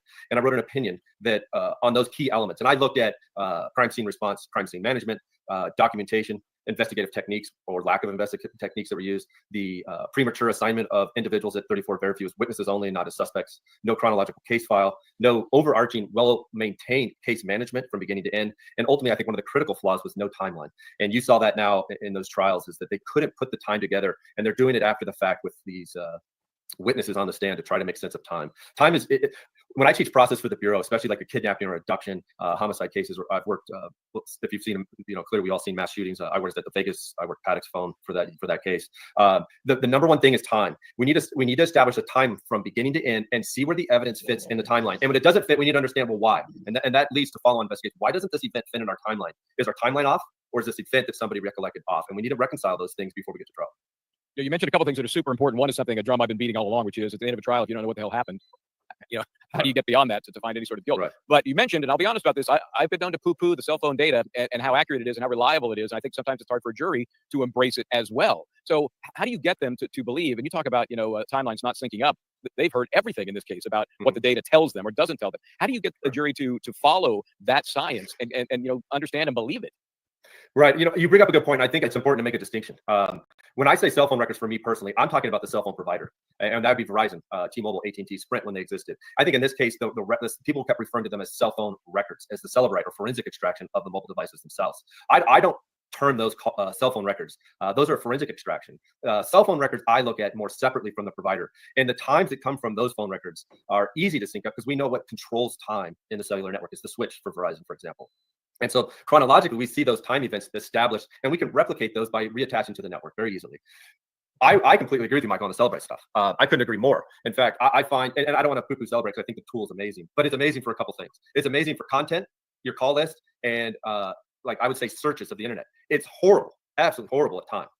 And it's horrible at times because every time I've worked a case, it's always the outlier. They're like, what happened at this time? I'm like, according to what? They're like, the forensic extraction. I'm like, okay, forget time when we look at Celebrate. Let's just look at it for content. I think there's a lot of value. And we could probably have that discussion separately, but time from Celebrate or any other forensic extraction tool, I do not put a lot of weight on it. Instead, I look at it and, okay, where did you get it from? What sourced the time? Is it, when we look at the forensic extraction, time can be controlled by a couple things. One, the network time, NTLP, the network time protocol, or GPS. So what's controlling it? And how was the time recorded? Was it the event start, duration, end? Was it something they look back at? I absolutely, you're probably getting me too excited about it. I absolutely, every time I work a case and they're like, well, we got the time from the forensic extraction, I just like, please God, help us, because it's never right. And anytime, whenever it's, you think to this case, I think you would even find yourself, there's one of my eyes, there's too many inconsistencies in time as it relates to Celebrate. So then inconsistencies bear out the, one of the Dauber standards, I think, or Fry, whatever you guys use on the East Coast, of reliability. If something's inconsistent, is it reliable? Right? And I would argue it's not. Yeah. So yeah, Mike, I think I totally agree with you.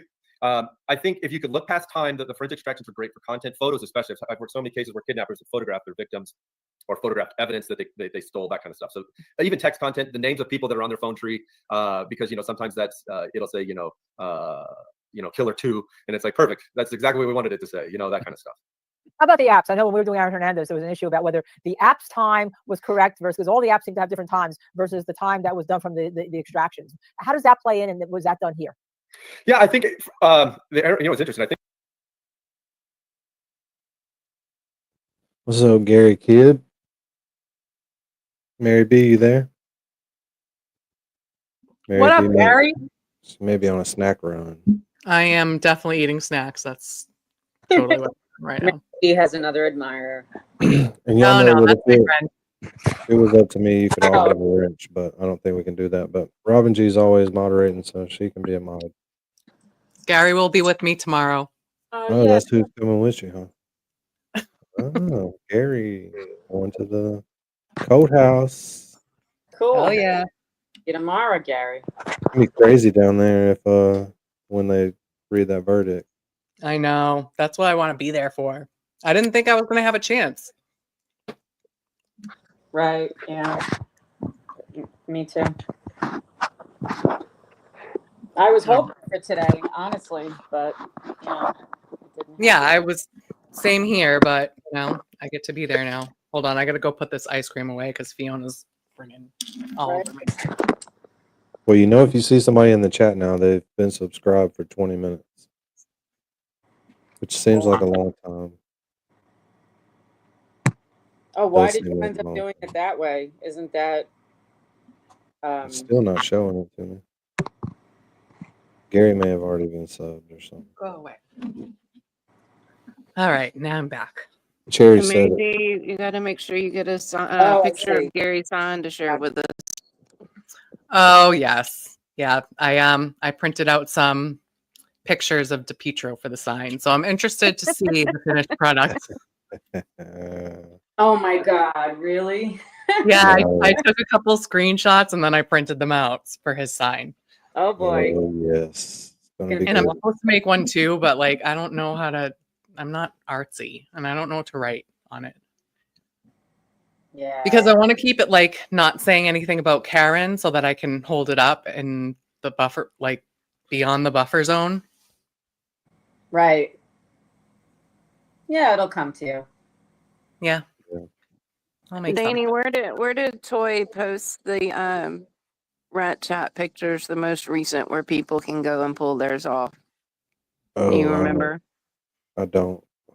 If you can get her to post it again, maybe on Cherry's Discord under your name or something, just so people can get back to it easier for the people who are wanting to change their pictures. Yeah. Everyone wants a rat picture. Even Fiona. Fiona's in my rat picture though. Yes, she is. You I don't got know. Fiona, I've Figure got it my out. frogs. Yep. I'll get her to post it on the newest one. Yeah, so we'll be hanging out with the Petro tomorrow. She for sent it to sure. my phone, but it's too large of a file for me to post in the Discord. I was just trying to post it. Is it all the Well, pictures or is it the whole song? the song. Yeah. Discord never lets me post anything in there. It's too big. Yeah, you have to have Nitro. Just upload it to your YouTube. If you don't want it as an actual video, just put it unlisted. Yeah, that's what. Yeah. Well, I was just trying to put it get it out of there so I could get it into StreamYard for the outro. Oh, I gotta yeah. get it The somewhere man that of I a can few see. words, his words are very important when he speaks them.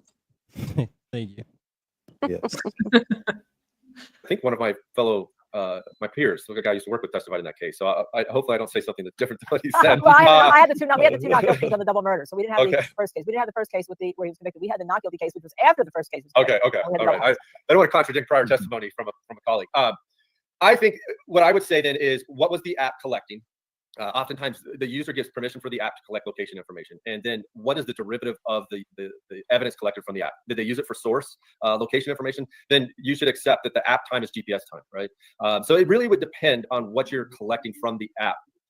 If it's photos, you got to be really careful, because is the metadata from the photo is what's controlling time, or is it when the photo was sent, when it was taken? So I would think we probably have a larger discussion on what the app's doing for you, but I tend to find apps are going to mirror device time. But we could talk about instances where that may not be true if the phone is no longer connected to a cellular network, no longer connected to Wi-Fi.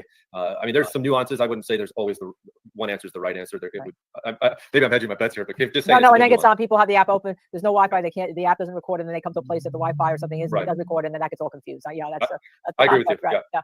That's the concept. No, that's really, really interesting. So when Hey, you, Linda, I'm sorry, let me interrupt. Let me give a little update on where we are and reset here. Michael Easter is with us. He's the witness that did not get to testify on behalf of the defense as to police procedures in this case. We are now in Justice Watch's past 3 hours, and we have not confirmed this, but we understand that the defense request to fix the verdict slip has been denied. Shocking. We're trying to confirm that. Wouldn't surprise me, but that's what we're hearing. Anyway, I'm sorry, Linda, go ahead.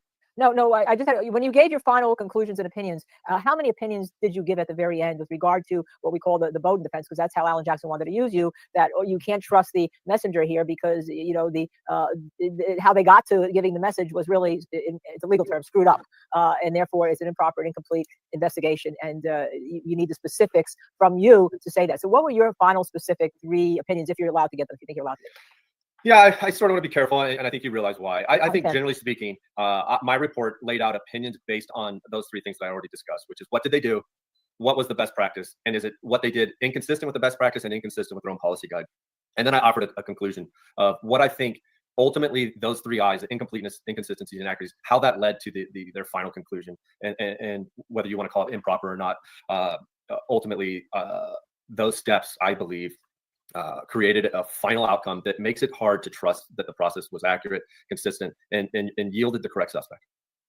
Oh, I'm blown away by this, and I'm blown away by the fact that the jury could not hear this, Michael Bryant. I mean, this is it's wrong. It's just wrong, but it's not the first thing we've said that about in this trial. That's for sure. Let me ask you, Michael, are you going to be following this? I know you're on vacation, but you have some curiosity about what's happening? Yeah, 100%. It's interesting. When I retired, my focus was on.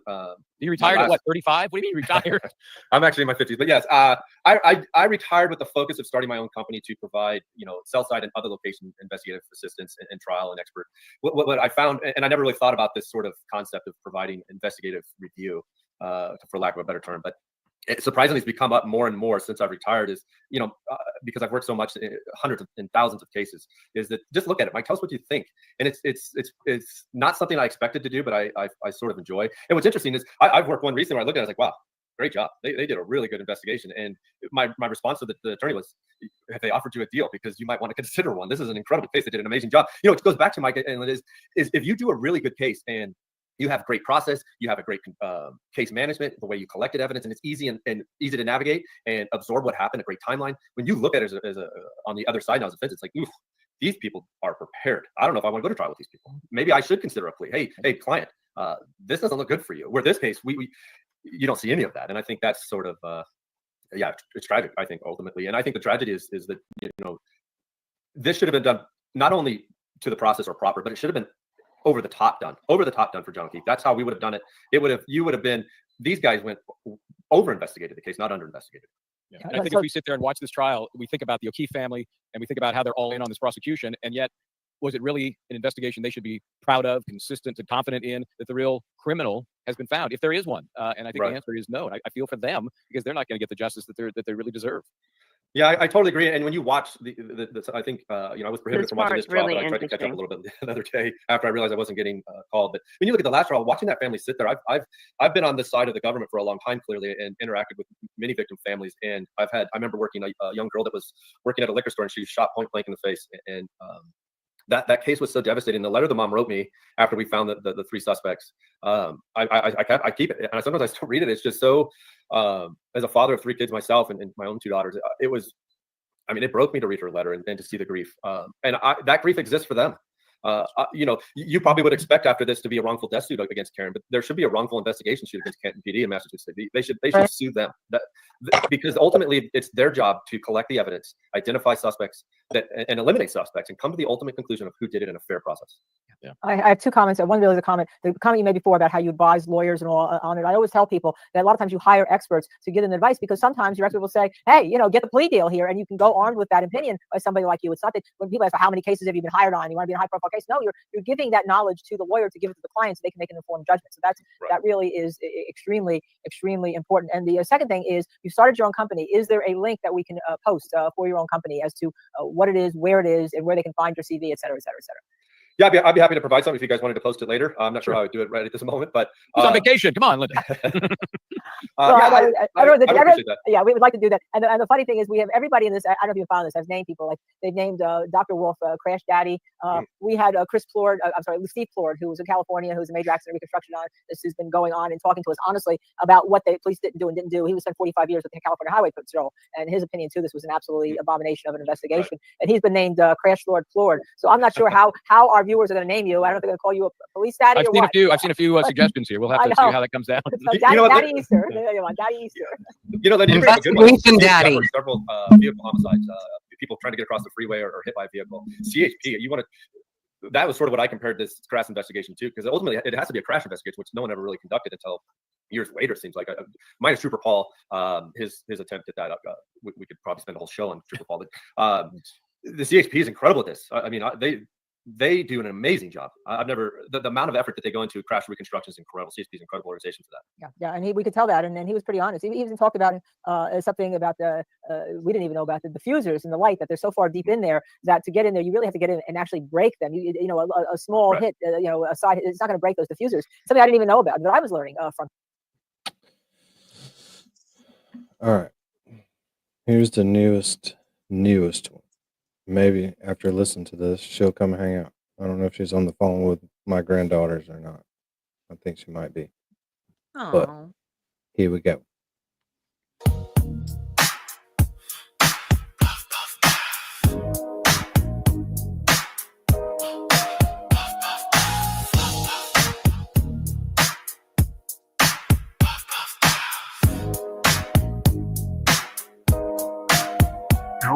From coast to coast, we on that grind. True crime tales, we follow the signs. ChatRats rolling always on time. We dive in deep into every case, from alibis to that suspect's face. Gavel drops and the stakes get high. We light it up, truth never dies. Global crew, all eyes on the stream. Investigations run like a dream. Popping facts with that midnight spark. Solving crimes even in the dark. We got theories and we got files. We got timelines stretching miles. Clicking links, checking the stats. Say it loud. We the ChatRats. Let the story unfold from the first 911 to the courtroom code. Running down leads, we don't relax. Light it up, we got the fast. Puff pass, bring the justice through. From the crime scene sketch to the interview. Together we vibe in every chat. Watch us work, we the ChatRats. Murder boards and old police logs. Late night lives and digital fog. We question the lies, breaking it down. Flashlight minds in a sleepy town. Whispers turn to witness names. Motive, weapon, unravel the games. With every puff, a clue gets clear. Truth hits harder than smoke in the air. Follow the thread, where it led. One more clue, what they said. Puff, puff, pass, let the story unfold. From the first 911 to the courtroom code. Running down leads, we don't relax. Light it up, we got the facts. Puff, pass, bring the justice through. From the crime scene sketch to the interview. Together we vibe in every chat. Watch us work, we the ChatRats. Light it, pass it, turn it goes on. From the crime to the court, dusk till dawn. Truth seekers under digital hats. Solving mysteries, we the ChatRats.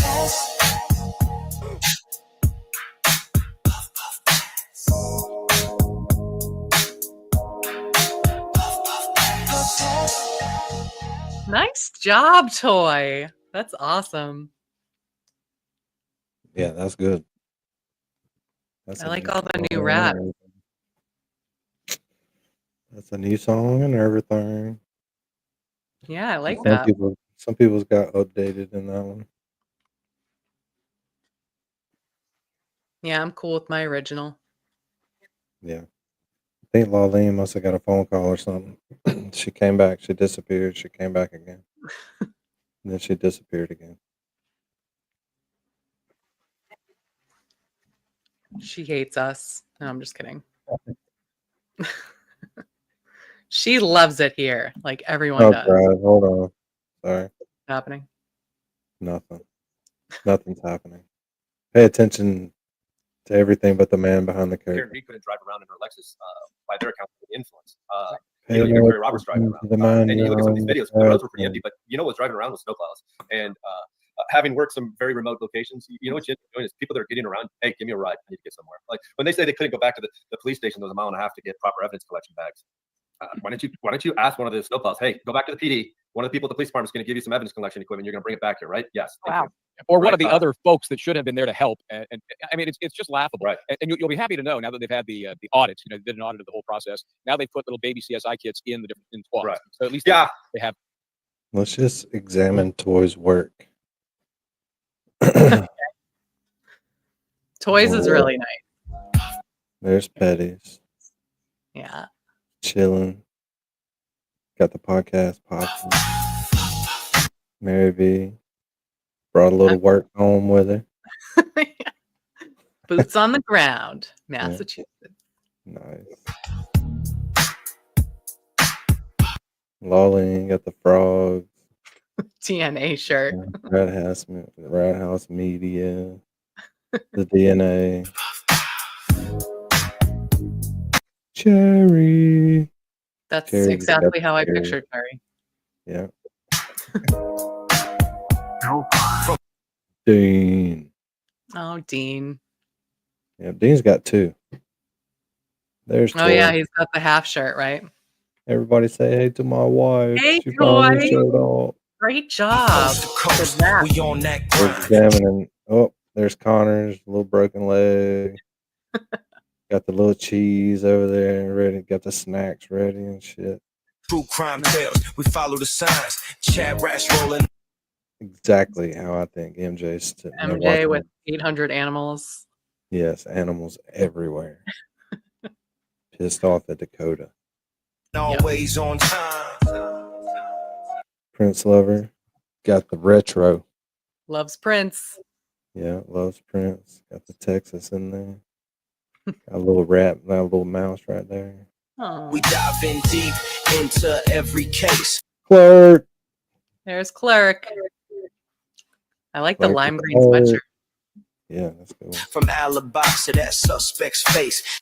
In my opinion, this is the best one. Yeah, Look at the those precious moment sparkling. eyes. She got the sparklies and stuff. That's a good one. Yeah. Gavel drops and the stakes get high. We light it up. Truth never. Glenn Lake, which hadn't found us. I hadn't seen him anywhere.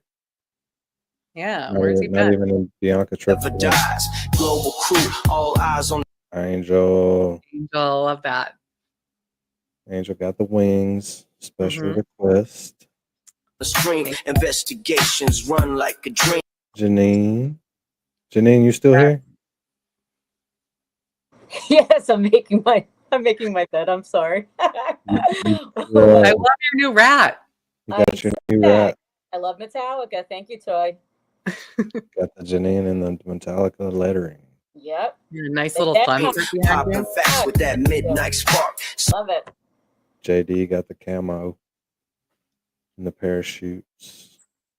Because I think that's what he does. I think that's what he does. He parachutes. Oh, Isn't that right there, Petty? Got a little bit of little courage in a bottle right there too. Solving crimes even in the dark. We got theories. OB. You know, she's got all of her investigative stuff in the late hours. And Has she seen it yet? yeah, I sent it to Sassy and Sassy sent it. And we got files. We got timeline stretching my Gingy. That's a good one. house. Clicking links, checking the stats. Misty's. I love I don't know if Misty's still here. I haven't seen her in a while. She's probably in Turtle Boy. I hope she's seen it. I think she's seen it. Say it loud. He may be working. Cheryl with an S. Yes, Gary, we'll probably be on tomorrow because I'm going to have footage from Boots on the Ground. Yeah, we'll be on. We used to stream every day, but now we're just kind of timid. Let the story unfold from the first time when one. Sweet Woman. That's a good one. Yeah. I like how it just doesn't make you anything repetitive. To the courtroom. Yeah, exactly. It's so Everyone's much. different. She types for like 30 minutes on these things, like info in there. It's weird. It's crazy. Running down leads we don't. Hadn't seen Calypso in a minute. Yeah. Where are I our haven't seen people? her anywhere. So maybe she'll show up tomorrow. Relax, light it up. We got the files. Dina got the Dina. motorcycle in there. Has and the she seen that? airplane. I'll have to show her tomorrow. No, she has not. So you better show her. You better show her. show her. Yeah, I gotta remember. Justice through from the crime Robin G. Yes. scene sketch to the interview. Together we ride. D. I don't think Sherry D's been to the new house yet. No. Better come on. Up in every chat. Watch us work. We the Joe chat did. rat. Joe did sub. I don't know if he's been here with us yet. Murder boards and old police Good laws. move. Late night lives and digital fog. We question Diane G. I don't know if Diane. I think Diane G subbed last night. Okay, good. the lies, breaking it down. Flashlight lines in a sleepy town. Whispers turn to. That's awesome. He's even got the coffee mug in space. That's good. And there's our little rat in every Yeah. picture. Find the Witness rat. names, motive, weapon, unravel the games. With every puff, a clue gets clear. Morgue. Morgue's there. Look at Morgue's got the Star Wars. Tombstones is a lady. I didn't know that. Yes. Okay. She requested Yeah, purple, yeah. lots of purple. Now I know. And then there's some what is that one? That's that Lord Game of the of Thrones? Rings. Game of Thrones, yeah. Nice. Targaryen. Truth hits harder than smoke in the air. I love Sassy. Sassy. I love your pink jacket. Sassy with that Chicago sass. We need to get her up here and Gingy while Janine's up here so we can have an accent contest. Dude, they don't sound like. They don't sound alike, but they all have Sassy, their own respective Sassy accent. Mansell, or is she from New York? Chicago. Ooh, listen to me. I just said my R. New York.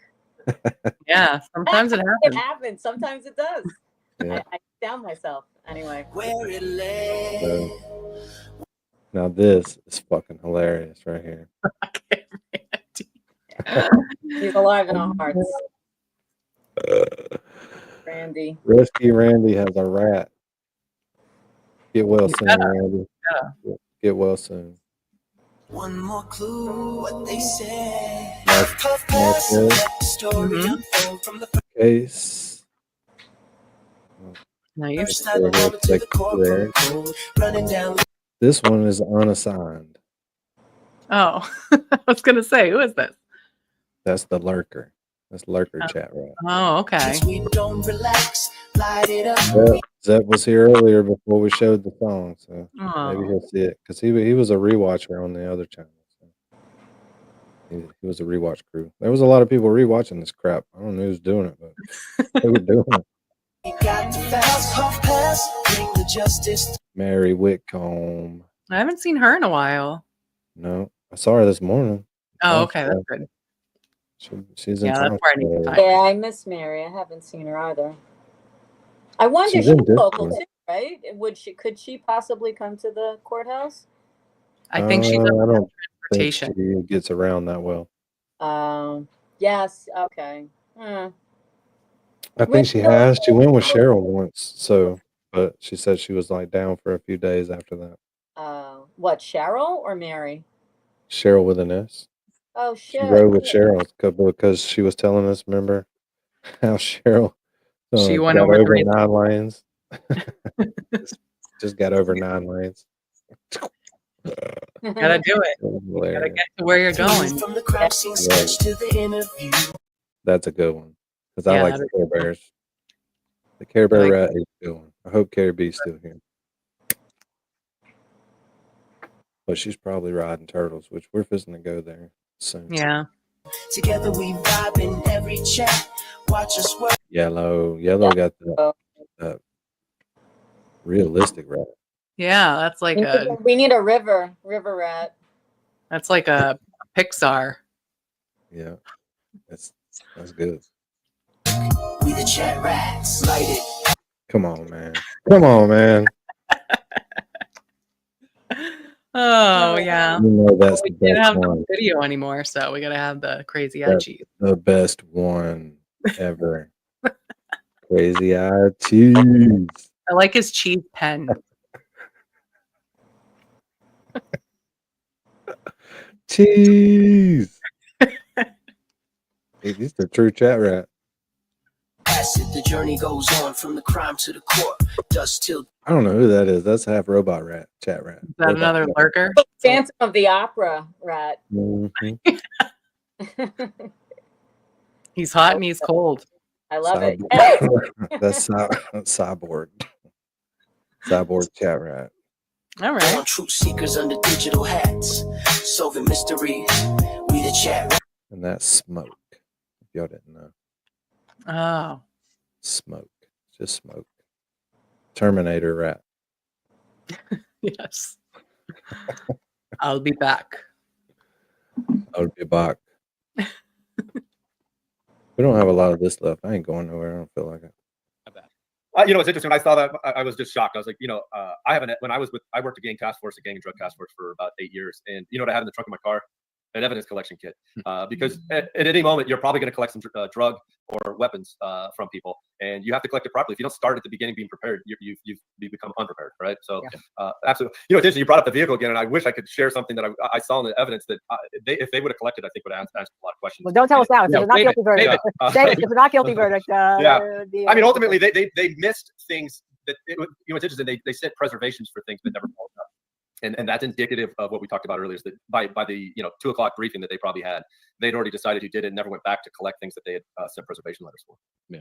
I just noticed Jason Hodges had a note. They need body cams too. Well, they did add those. They have body cams as well. Before I let you go, I have a question about your name, and it relates to a dumb story about my son. Okay. Easter is an interesting name, obviously. So I want to get the derivation of that. My kid, who was living in the East, goes to San Diego State, and he gets the nickname Easter. And I thought it was because he lives in the East, right? No, it's because he's wearing a shirt one day that everybody thought you'd wear to Easter. It was like a short sleeve, little dress shirt you'd wear for pictures with the family. So where does Easter come from? What's the derivation of that name?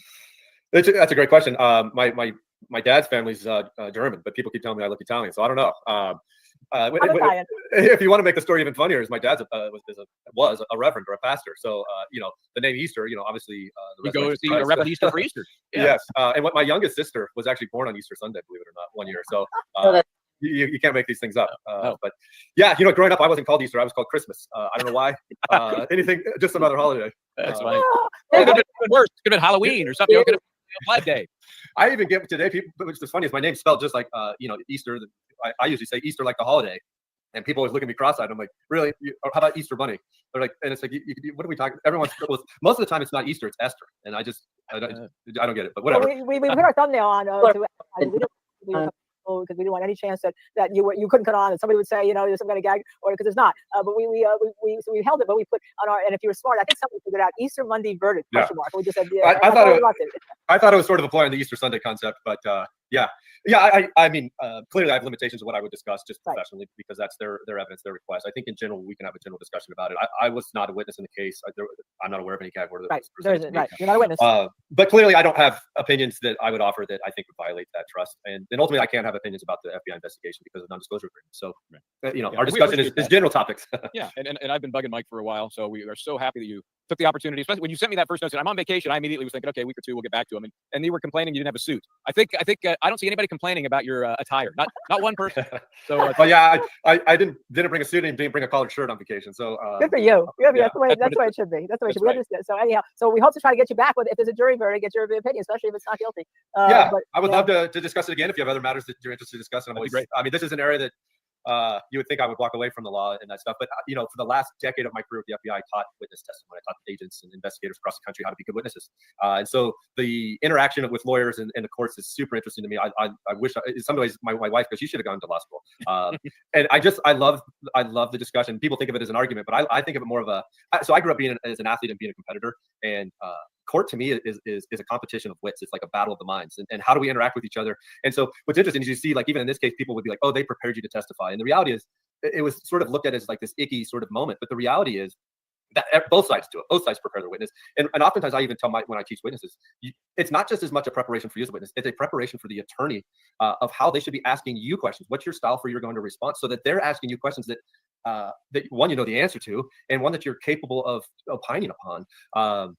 And so I think ultimately, when people ask me that question about did they prepare, yes, you know, attorneys have years or decades of learning how to ask questions. We should teach witnesses how to answer them, right? And because it's not intuitive. The interaction's not intuitive, and oftentimes you'll see in newer witnesses is that the defense things that they have the most trouble with are ones that make them feel defensive, and they instantly get very defensive. And there's no reason to be defensive. Did you prepare to be? Did the prosecution prepare you prior to trial? Yes, absolutely.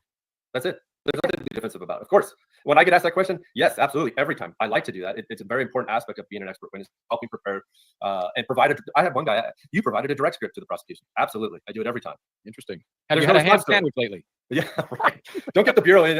What is it? One of the bureau sayings is a ham sandwich. More roast beef, right? I think was the old bureau standard. But yeah, guys, it's been really great being on. And if there's something else that you know, whether it's this matter or another, that's great. Invite me on. I'd love to. Absolutely. I got plenty of opinions. I'd love to have you on with Crash Daddy Florida, actually, because the two of you really get along about your experience being from the law enforcement side and seeing things and calling them as they are. And you can't have a better witness than that. You're not witness Dever, never say Dever. And for your, and I don't know if you caught up for your mechanic who speaks 5 languages, asked for a dictionary on what was the word? I saw that. What was it? I can't remember the word. I want to say theory or was it theory or was it? I can't even remember. It seems so long ago. It might have been an I word too. I had to watch everything super fast because I was not a gag order, but there was sequestration, right? Sequestration, just in case they pulled you back in. Yeah. I mean that's sort of more my wheelhouse as well is the examination or the review of witness testimony. And you know what I thought was the most dramatic in terms of law enforcement testimony was how poor the law enforcement for the Commonwealth testified, which is they need to be the standard. And in fact, this wasn't them. The standard was some of these just civilian witnesses with limited to no testimony experience. And instead, Uri should be the gold standard for testimony if he really has the experience that he says he has. But instead, I found him to lack a lot of credibility. He seemed to have a perfect recollection when it benefited the Commonwealth and a flawed recollection when it benefited the defense. And you just saw him constantly filibuster in a way, which is never good when you're a fact witness. You shouldn't be filibustering. It's the facts and only the facts. He could have come off as, if he was to be presented as the Commonwealth's gold standard, he knows everything. He was part of everything. He's our go-to. He should have been prepped slightly better to be a sort of a cooperative with defense. Yes, that's right. No, that's not correct. He should have been the yes and no man. And instead he was the, let me explain this. Let me get ahead of this. Let me explain in my own terms. That's never good for a fact witness. Fact witness should never be doing those things. And I cringed when I watched it on fast forward, but it was very cringe. Even his demeanor is sort of, I'm up here on the King's pulpit, just leaning and relaxed in. I didn't like any of it. remember, he was effectively the replacement for Proctor, so the bar was pretty low already. But yeah, he was bad. He was a horrible witness, and I'm sure the jury is kicking around his testimony right now. Yeah. Before we let you go, this is a great question because you were denied because the judge said it's within the ken of the jury to know how the police procedures. The jury understands what was wrong with the police procedures. And this witness, Colin Dixiter, does Mr. Easter think Joe Public knows what police procedures and best practices are? And that's why she denied you. She said, of course they know. So I guess that's the ultimate issue. You know, I don't have opinions about the judge in this case because I've been proper. No, not the judge. I'm not even asking about this. Do you think that the normal person knows what you were going to testify about? Is it within their normal ken by just watching this jury? I guess that was the issue. I'll give you the answer. I think yours should give. No, I don't. And to disparage the public, I think you have some very informed public that have more experience watching crime scene stuff. But your general public, if I were to go ask my mom these things, she'd be like, "Oh, no, you can't do that. No, mom, you can't do that." And that's not because my mom's not smart. It's just that there's certain nuances to law enforcement techniques that aren't generally known to the public. And I think the things that I think we could all agree that you don't collect blood evidence in a solo cup. I mean, that's common sense. But if it's such common sense, then why do the cops do it? Right. Yeah. Right. So then it begs the question: is if common sense is so common, why do the cops commonly screw it up? And so then it just needs to be pointed out from another professional. Another professional needs to come in and explain, no, ladies and gentlemen, I want you to know that this is not how it's done across the country. And you know, clearly I'm not a spokesman for all law enforcement across the country. I'm only providing my opinions based on my own personal training and experience. But I can tell you, I can't imagine another law enforcement officer looking at this and objectively and thinking red Solo cups and a grocery bag and a leaf blower was the best practice. Yeah, it's crazy. Well, I know based on what we've seen and heard of you and our chat, I think you would have had a pretty powerful impression on this jury, but unfortunately they did not get that chance. So, Michael, thank you so much. Hey, I have a lovely car for you. You know, pick up this car off my lot. Thanks for coming on, man. And I will reach out again. I guarantee it. Thank you. Thank you. Appreciate it. Have a good one, you guys. Go vacation. Thank you. I appreciate Anyone want to talk about their big takeaways from that? I think he's really hot. And well, that was the biggest takeaway for me. There were Yeah. others, but he's cute. He looks like a mixture. He said, what did he say? His said, dad's "Look, German, but people say he looks he doesn't Italian. look Italian to me. He looks like a mixture, but he's a cutie for sure.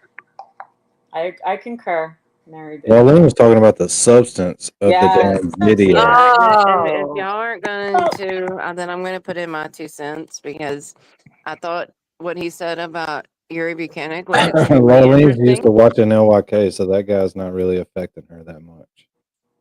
I mean, no, like they're no. different. That's different. I watch LYK for the legal analysis. I know. It just And the helps that he's smile. cute while he's And- doing it. What about But- the second time? And the long locks that you love so All the much. time. Oh, I love listening to him and his dad as far as the legal breakdown. Like They're adorable. Yeah, Yeah. they're cute too. Like Peter gets all, irritated with his dad, and then his dad is Yeah. kind of like, "Oh, stop it, kid."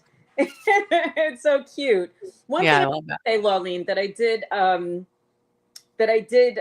I heard, and I was like, "What?"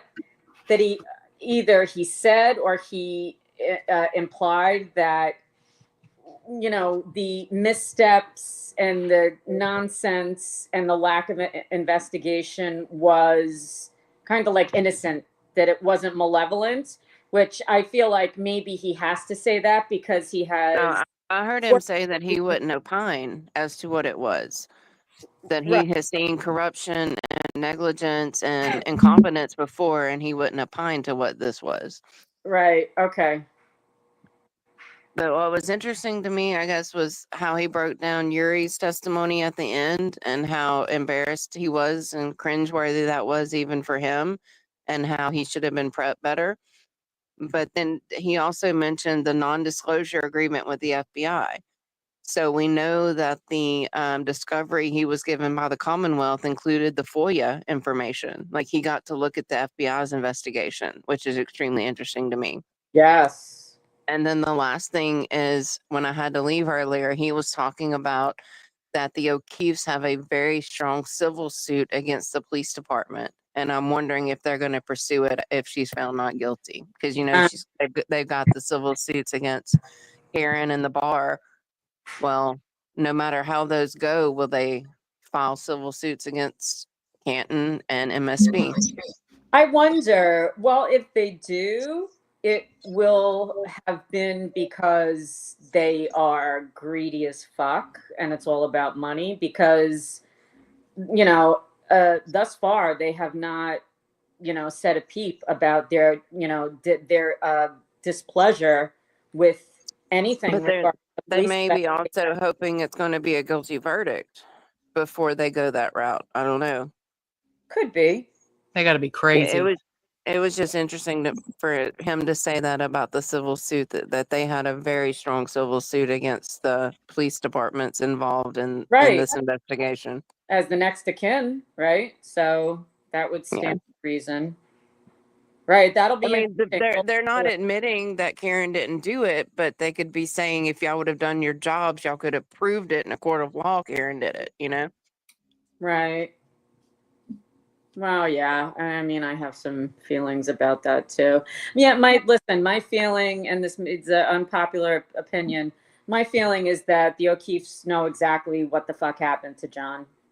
I always believe that. I still believe it, and you know, I'm gonna leave it there. But they're not stupid people. They're not. They're too smart to not see. They're not dumb. I think that they know exactly what happened, and that's why it makes me like stomach.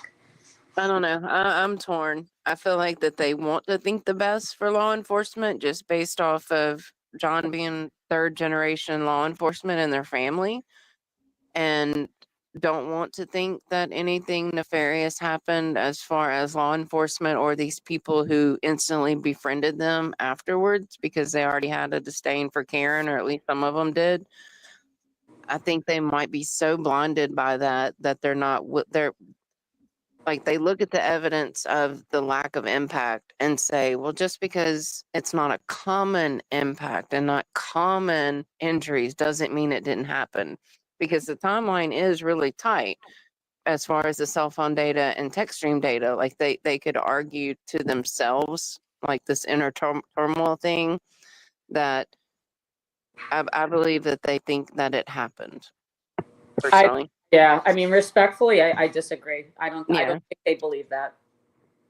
And I watched. I don't see how you could not believe that and sit with the people who, if Karen didn't do it, they did it, and you would befriend them and sit with. I don't see how anyone could do that. Right, exactly, which is why I have the feelings that I have for them. I watched them, so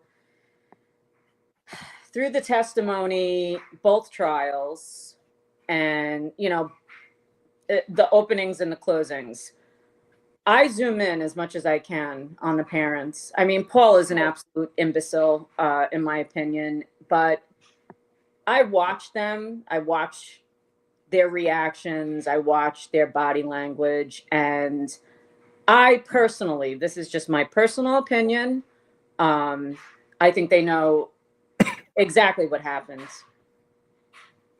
Do you think they think Higgins started a fight and the McAlberts covered it up to save their own skin? I don't think that they, so I don't know, like, who knows? I don't think that, my feeling is that they don't allow themselves to get too in the weeds.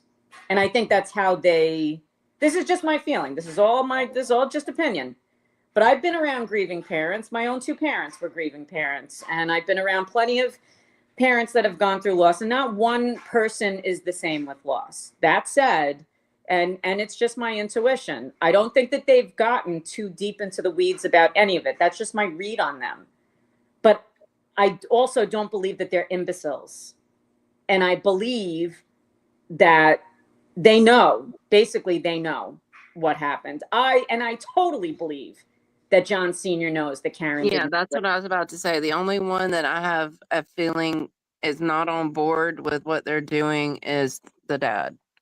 I feel like I don't. Peggy is not in my opinion, again, maybe an unpopular opinion, she's not a graceful woman. She's not an elegant woman, in my opinion. This is just my opinion, of person to person. But she's not a stupid woman. And I don't think that in her heart of hearts, I don't think that any of them believe that Karen hit him. I think that they have personal feelings, and maybe even, you know, there was a custody battle between Peggy and and John for the kids. Yeah, and I thought that was strange that Hank brought that up in his closing, that John stepped in when no one else would. I'm like, whatever. There's 4 guardians right now. Yeah, You know, like, I think it was just filler. I think he just needed. well, right, but there was so much of his closing to me that was just exaggerations or outright lies. He outright lied about Scorty Bello. He said her case ended in 90 days. She specifically said if anything would have been brought to me after 90 days that made me change my mind, I would change my mind. And he was like, she knew nothing about Karen's statements. She specifically said, I knew about Karen's statements. I knew about the DNA. She specifically said all that in her testimony, and he outright lied to that jury in those closing arguments. But that's not about the parents. But Right, anyway. no, but it's a valid point, and it's it's all relevant, right? But yeah, so but to the original points about Petty, I fucking love you. You're elegant. And you have elegant taste, my sister. But so with regard to the custody battle, which is never talked about, Melanie Little has been talking about it. She brought it up a few times. And it struck me as odd that when we are in the weeds, that nobody brings that up. Turtle Boy, I don't even know if he ever brought that up, but Melanie has twice. And not only did Melanie bring it up, Melanie has said more than twice, because I need to hear it at least twice from someone that I trust. And I do trust Melanie. She said it was a vicious court battle. So I always wondered why nobody else brought that up. Not to disparage or defame the family. I mean, but it was with Peggy only, right, though? What's that? The main fight with Peggy, like, didn't both Paul and Aaron kind of back out because they didn't want the responsibility because they had younger children, and the dad and Peggy were split up? Wasn't it mainly just Peggy and John who were fighting? I believe so. So Yeah. Melanie referenced it. My recall of it was that she had said specifically that Peggy and John were in a vicious court battle. And I think that's more about the house, because Peggy and her husband were not together. We heard from Karen's text messages with John that he's got a 70-something-year-old man sleeping on his couch. They were split up then, and that's not something that's highlighted, but Peggy and John's dad were not together. And right now they have 4 guardians, and all 4 of them live in different counties. You know, it's interesting that you say that, because and maybe it's just that I just didn't get it. But when they read that text from John, I did not interpret it as he's sleeping on my couch, like as a way of life, right? So what you're saying is you believe that Peggy and John Sr. were separated, Yes. that John Sr. was basically living with John and Karen. Yes, because Karen didn't ask any questions. It was kind of understood that they were split up, and she had the house and he was kind of bouncing around. And I feel like Peggy fought for custody to try to get the One Meadows address. Perhaps, but was One Meadows where the sister and the husband lived? Yes, that was their house. Okay, but so my feeling was really, and it's just a feeling, right? What does it really mean? But more, just based upon her behavior, like you invited, fake victim and went to Turtle Boy's hearing, and it's like, you're doing all these things, it really, to me, there are certain tells, and that was a tell. Well, I think they felt like they could have had closure sooner if Turtle Boy wouldn't have gotten involved. Whether or not they believed in that closure, like, it would have been over. But to go to the extent of, I can tell you, as someone who's lived with grieving parents, the last fucking thing my parents were thinking, and we did have a court proceeding, and it was particularly ugly. It didn't go to trial. But I understand what it's like to really go through the ringer. And the last thing that my grieving parents would have done would be to dredge up some ratchet and associate and bring her anywhere, and then go to the extent of going to this eating, giving the finger. Where's Lindsay? It's just. I agree. It's very distasteful. It's Like, distasteful, I but just don't know their motives. But well, that's my question. It's odd. It's odd. Yeah. And with regard to the house and the kids, so I guess the point that I'm trying to make is, was it about the house? Was it about control? Was it about money? Why didn't Kaylee go to The Bishop school. Field? Yeah. That was the literal thing. And this was really But then the whoever got control over the kids got control over the money. Well- That's when I feel like Peggy, which is like- which is Peggy. Yeah. Peggy, but Peggy's in. That's the thing. Peggy is in control, and Yeah. what struck me the most about the situation with the O'Keefes was this was your son's literal last moments celebrating a huge accomplishment to get into this exclusive school. And what do you do, grieving mother? Sorry, not sorry, an unpopular opinion, but you defy No, that. I totally agree with you there. You That was defy that. ridiculous. This is what your son spent his last moments. I mean, everything I Celebrating, did with yeah. regard to my children was from soup to nuts, from the wake to the funeral to the way I raised them, the schools I sent, the things I dressed. How am I honoring you? How am I honoring you? How are you honoring your son, ma'am? And it hit me in the fucking gut that was the last moment of John's fucking life. And then defied his wishes. We don't know though that maybe the kid or maybe the girl didn't want to make that change after having such a dramatic thing happen in her life. Maybe she wanted to be around her friend base. I mean, I don't know. I don't know. She's 14 years old. You're gonna let a 14-year-old who's gone through multiple traumas, lost basically 2 sets of parents tragically, make that decision. I mean, that might be why they let her make it, is because she needed her friend base at that time as opposed to going to a new school. I don't know. I mean, we know John's friend's daughter got into that same school. Yeah, I'm not being argumentative with you, but I know. But look at Prince. But I will say this: I don't fucking believe that for a second. That's anyway. So rant over. Prince Lover got a new updated rat. Prince Lover, you're hot. Wait, I can't zoom in on it. Hang on. Oh, Petty, thank you. Petty loves my sermons. And I love you. She's got all of her Texas stuff in there, I see. Okay. Yeah, love it. And the little wait. the little Prince sign on the mug? Wait, no, this is a different one than what's on her profile picture right now. Yeah, the other one was kind of what's on her profile picture now. She's got Texas on her shirt on the profile picture right now. Toy, I agree about the emotion. I agree with that. I just had to show you all that. She fixed it for her. Yes, that was awesome. Special requests. All you gotta do is send me $100 per request. Oh yeah, I agree with Toy about the daughter. Like, yes, it was a completely different breakdown. Like when she was going through her kids, and she's like, "And that's Paul sitting over there." And then we're like, yeah. Peg, He's the one giving signals to his internet girlfriend. If y'all hadn't heard already. Oh, Jesus Christ! And then, oh my God, what's the other one? The one with the no spine, Erin, the wife. For fuck's sake, lady, come on! I mean, you had to join them for closing arguments. Jesus Christ! I've noticed there's been a couple, and I've been trying to see like a pattern to what she chooses to attend, like certain testimony. Sure. But I'm like, Important, why would you be there for anything? He basically said he's staying with you for your testimony against Karen. Right. And he hates having kids. Yeah. Oh my God. Nice guy.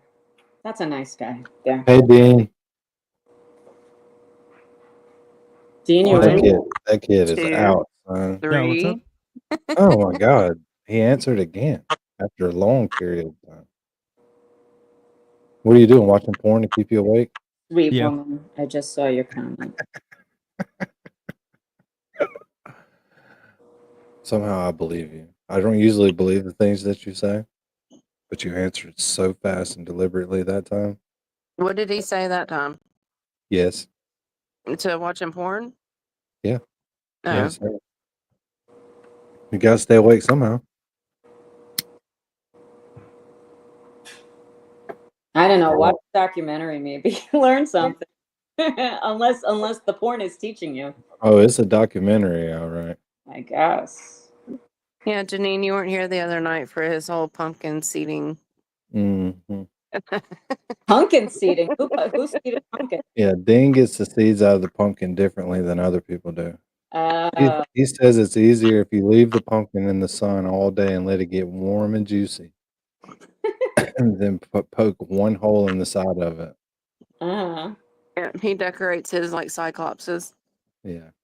His mom said, "Why are the eye holes on your pumpkin so circular? Give him some, All right. give him some expression, you know." He's always surprised. Who's decorating pumpkins in June though? That's the point. They're more fun to decorate, right, Dean? It's basically the American Pie apple pie scenario, but Yes. it got on pumpkins the other night. And it was hilarious. I gotcha. Dean hadn't been loud one time yet. Something's wrong.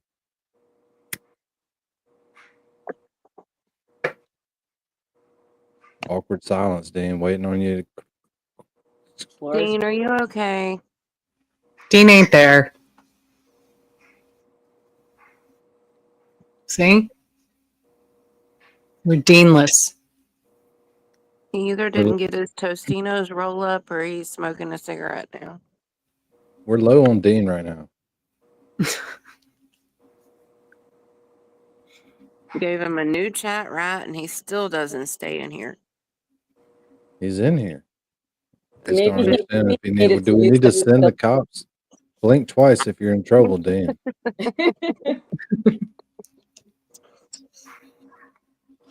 I think he blinked.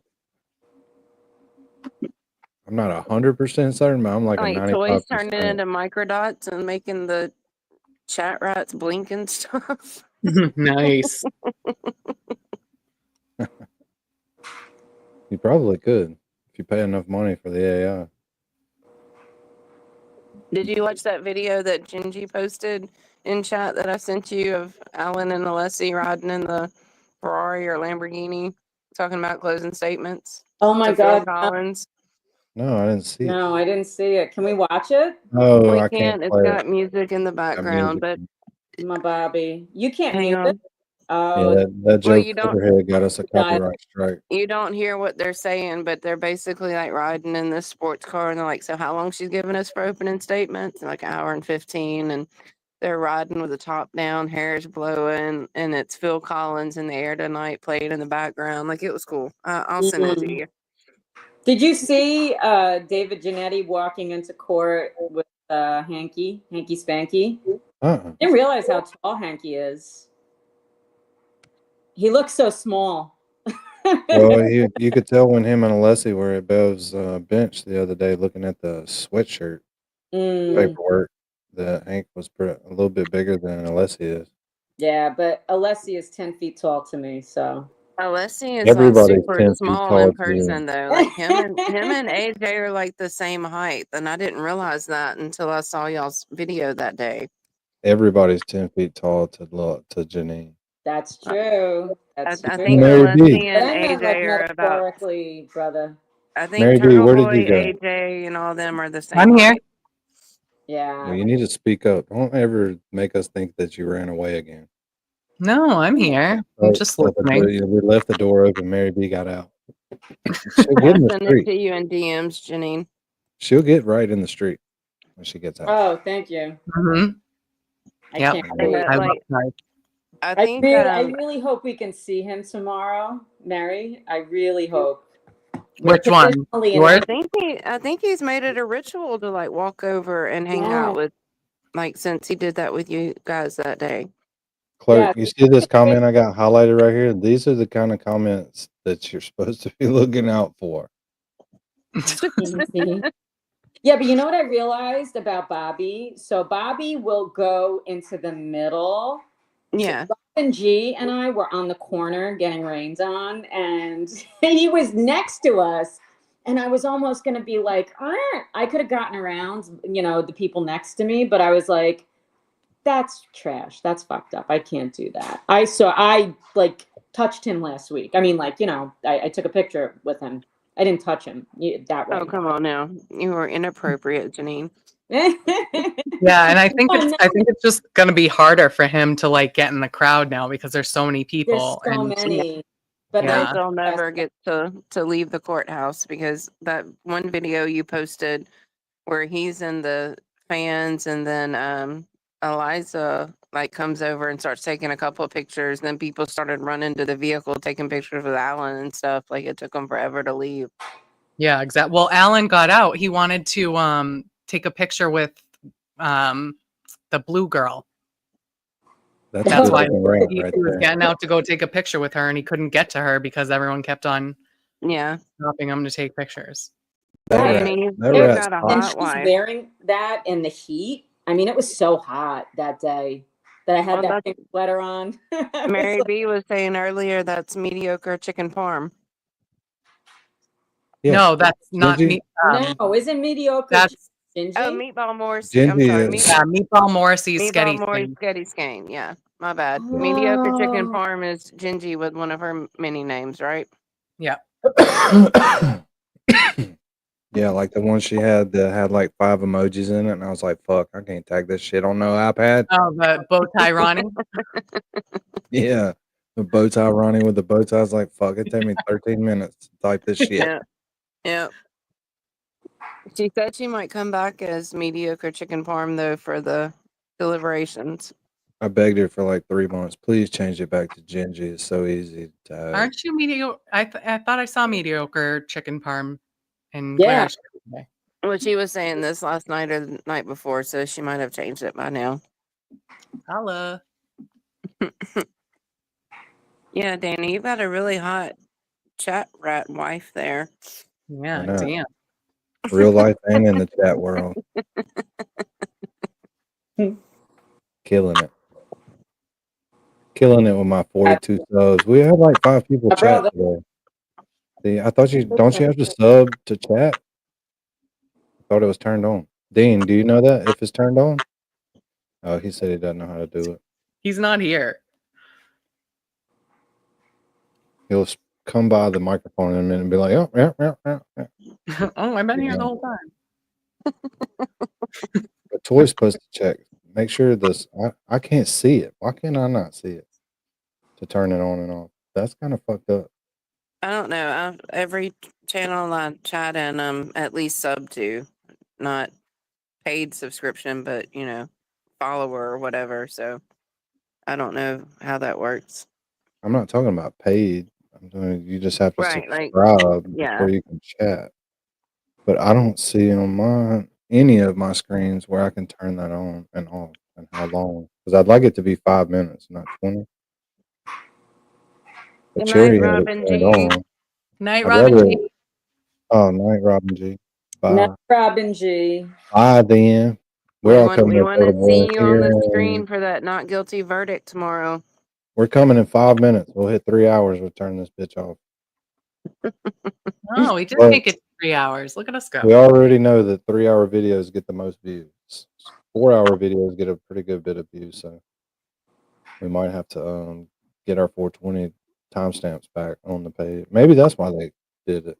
Don't say what they did, but maybe that's why they did it. All those 4-hour and 20-minute streams.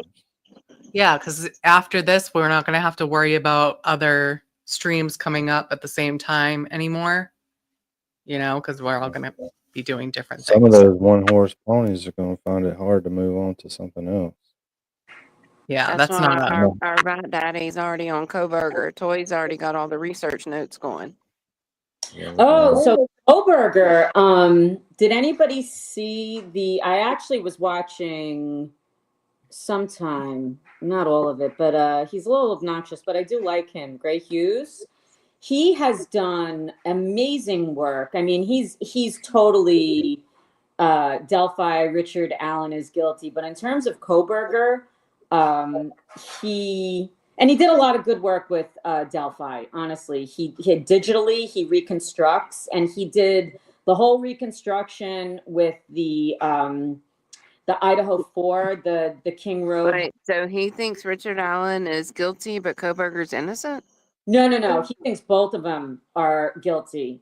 So, I mean, I don't know about Richard. No, he's definitely, and he has said some, really nasty things about Andrea Burkhart. I don't know about Bob Mata, but I remember I was tuning into, because he does good work, but I was tuning into his stream one night and he was going off on Andrea. I love Andrea. And I think that I love Andrea too. the work Yeah. that she did with the Delphi case, and she got involved in the Delphi case. Yeah, She was wrote physically motion. in the Was courtroom. just like extraordinary. She was in the courtroom all day, and then she'd come out and talk about it for like Right. 5 All hours. night. in Yeah. micro detail. She would talk about what the lawyers were wearing, that the tie was a cornflower blue, and like just such a beautiful note. She had like legal pads, several legal Yeah. pads full of notes, and she would stream for hours and hours to give us just the best representation because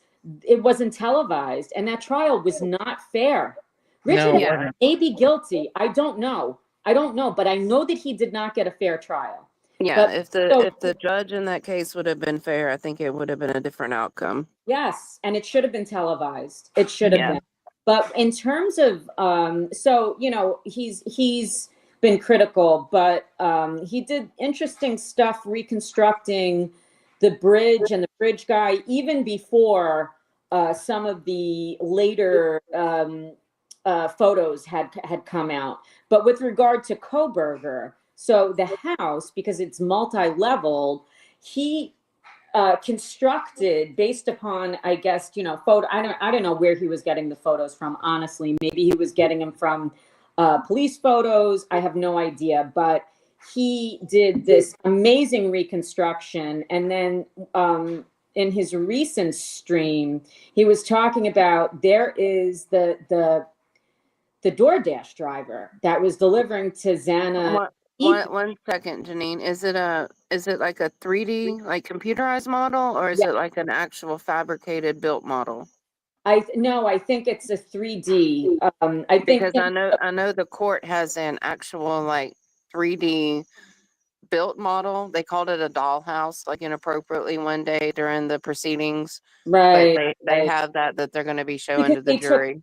they took all the pictures, and then apparently what I had heard was, and you probably know more about this in detail, but that they had taken before they knocked the house down, that they took so many photos that they were Yeah. able to do the representation based upon those photos.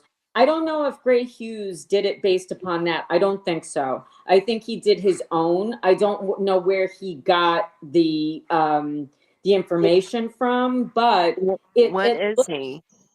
I'm sorry. What is he? Like, is he a reporter or law enforcement or law tuber or what? I just know that he's a creator. I Okay. don't really know if he is former law enforcement. I don't know. He's kind of a crusty guy, but he's very smart and he's very good with computer graphics. So I'll try to post it in the and I think I may have actually a long time ago, but it may have been in Glara's Discord. I don't remember. But I'll post it in the Discord because it's a whole stream. But what he was talking about was the DoorDash driver, which we really knew very little about. And Xana and Ethan got the DoorDash around 4 a.m. And they say that whomever, if it was Koberger with or without help, whomever it was that murdered the kids, that they're estimating 408 to 420, something like that, 22. So it's a very small window, and that's why people were questioning, like, is it possible that Brian Koberger did this by himself? Yeah. I personally find it, I would be shocked if it weren't him.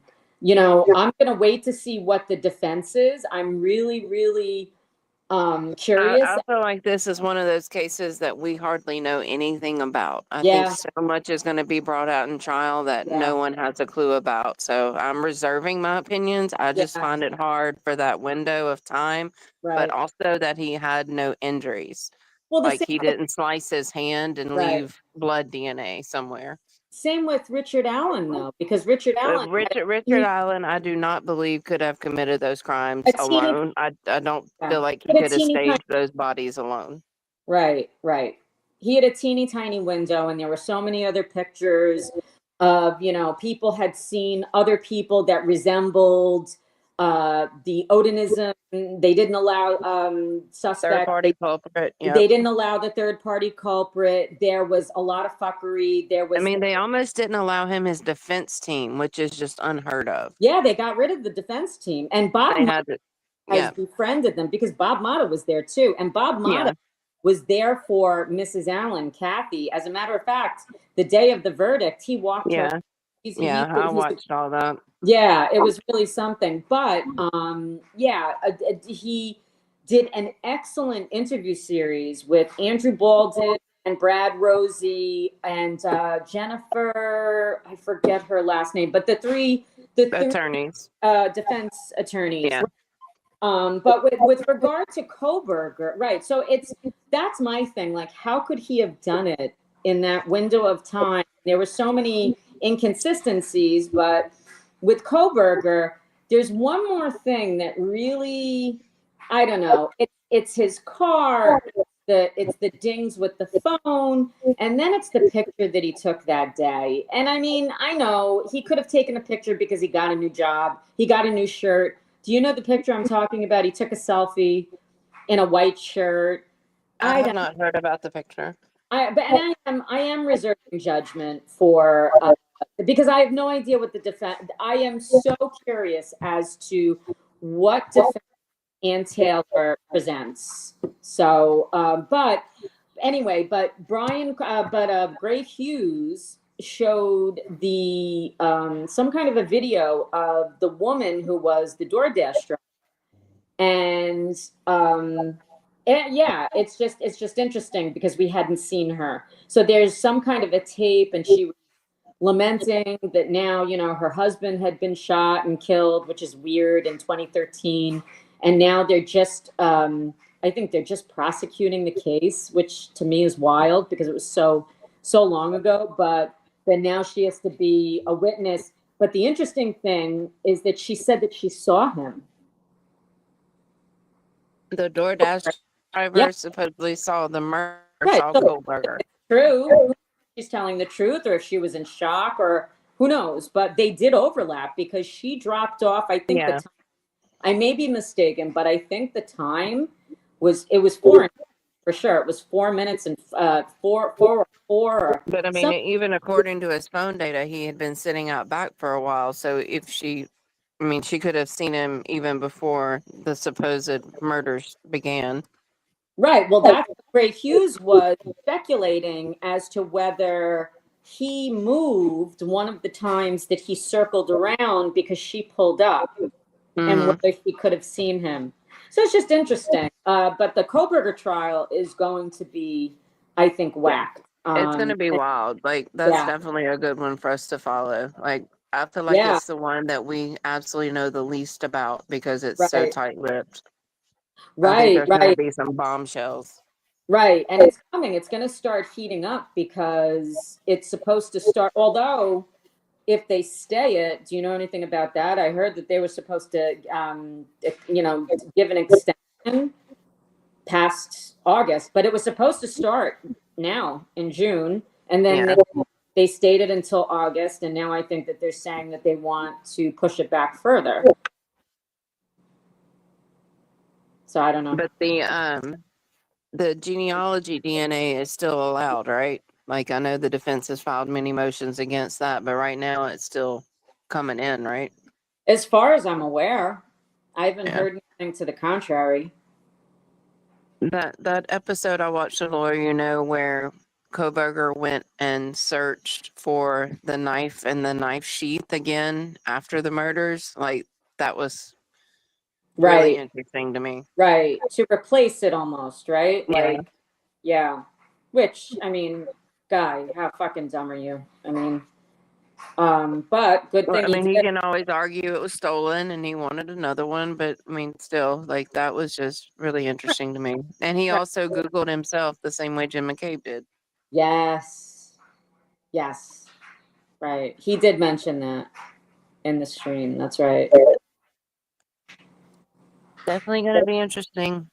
It is. It is. And just, you know, those four beautiful children and God rest their soul, you know? I mean, they just we need justice in the trial too I because mean, what I'm they went through hoping was it's a horrific. fair trial because that's what I felt like was against Richard Allen and his trial is it had been so long and you had these two pre-teenage girls horribly killed, and I feel like it was a lot of emotion and responsibility on the jury to bring closure to the family.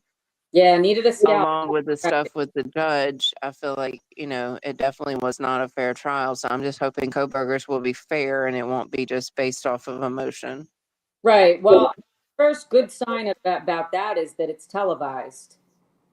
You know, sunlight is the best disinfectant. And the reason why they got away with that fuckery is by design because Judge Gull made sure. So what did Andrew used to say? No cameras, no wonder. Because Yeah. there was so much fuckery and Yeah. she didn't give a fuck. I mean, you know, and he didn't get a fair trial. So, but I'm sure that they're in the appeals process now. And Andrea said that it's going to be, I thought that I heard that she had filed something. I don't know if she's involved directly. She's been very involved in the she goes it seemingly all day long with her streams. I love her coverage, but I do hope he gets another that he gets a fair trial, and I hope it's televised. But the Koberger trial, so far is they made a decision to televise it, so at least we can see it. We can see. Could you even imagine if Karen's trial were not televised? We have no idea. Or just imagine if she couldn't afford legal counsel, couldn't afford to bail out. I mean, there's so much that's just wrong about this judicial system as far as people who have the means and can't hire people like Arca to come in. Like it's very disturbing. Right. Right. And even if it weren't for the FBI, could Karen have done that? And she couldn't have done it apparently without everyone's help. I mean, not just Arca, but everyone else. And Right. the 200 state days has is a way to focus unlimited for- funds and can just keep going after people who don't take pleas, and that's just scary. It is scary. It is scary. And it's a huge, this case is, I think, a huge eye opener for so many people. And I'm even just seeing online, now it's everywhere. The first trial, not so much, but it was a huge eye opener for me. But and for so many, but this trial, I feel like it's really opened a lot of eyes about our system and just the fuckery. And I hope that changes can be made, or at least that people are on notice, that we're watching. Well, that's one of the things like Petty brought up earlier about the foreman and whether or not I thought he was a plant. Like, I don't believe he's a plant. I mean, the way TB described him, he's a middle-aged black guy, like dreads and all this stuff. Like, my first thought is he wasn't taking any notes because He was he paying knows about police corruption, and he was immediately a not guilty person. But then at the same time, if that's his mindset, is Yeah. it going to be like my people have to suffer from this all the time? Why should this lady get away with it just because of police corruption? So I could see it backfiring in a way. But if anything, I think the if the jury is not all on board, I think the notes from the foreman are going to be drastically different from last trial. Yeah, I don't, yeah, I don't know. And my feeling about, so Turtle Boy has been talking about that juror since the beginning of the trial, and it just struck him as odd. Now, I will say, for me, you know, one thing that I did consider, because when I was in school, I sat in the front. I didn't take notes because I found that it was distracting when I was taking notes. I wasn't really absorbing. So he may just be that type of a person that completely locked in and present, but who knows? Right, You know, but if it's, you're in the spot of foreman and you want to go back and argue your point and you don't have any testimony written down, you're going to have a hard time. So that's the part that bothers me about that.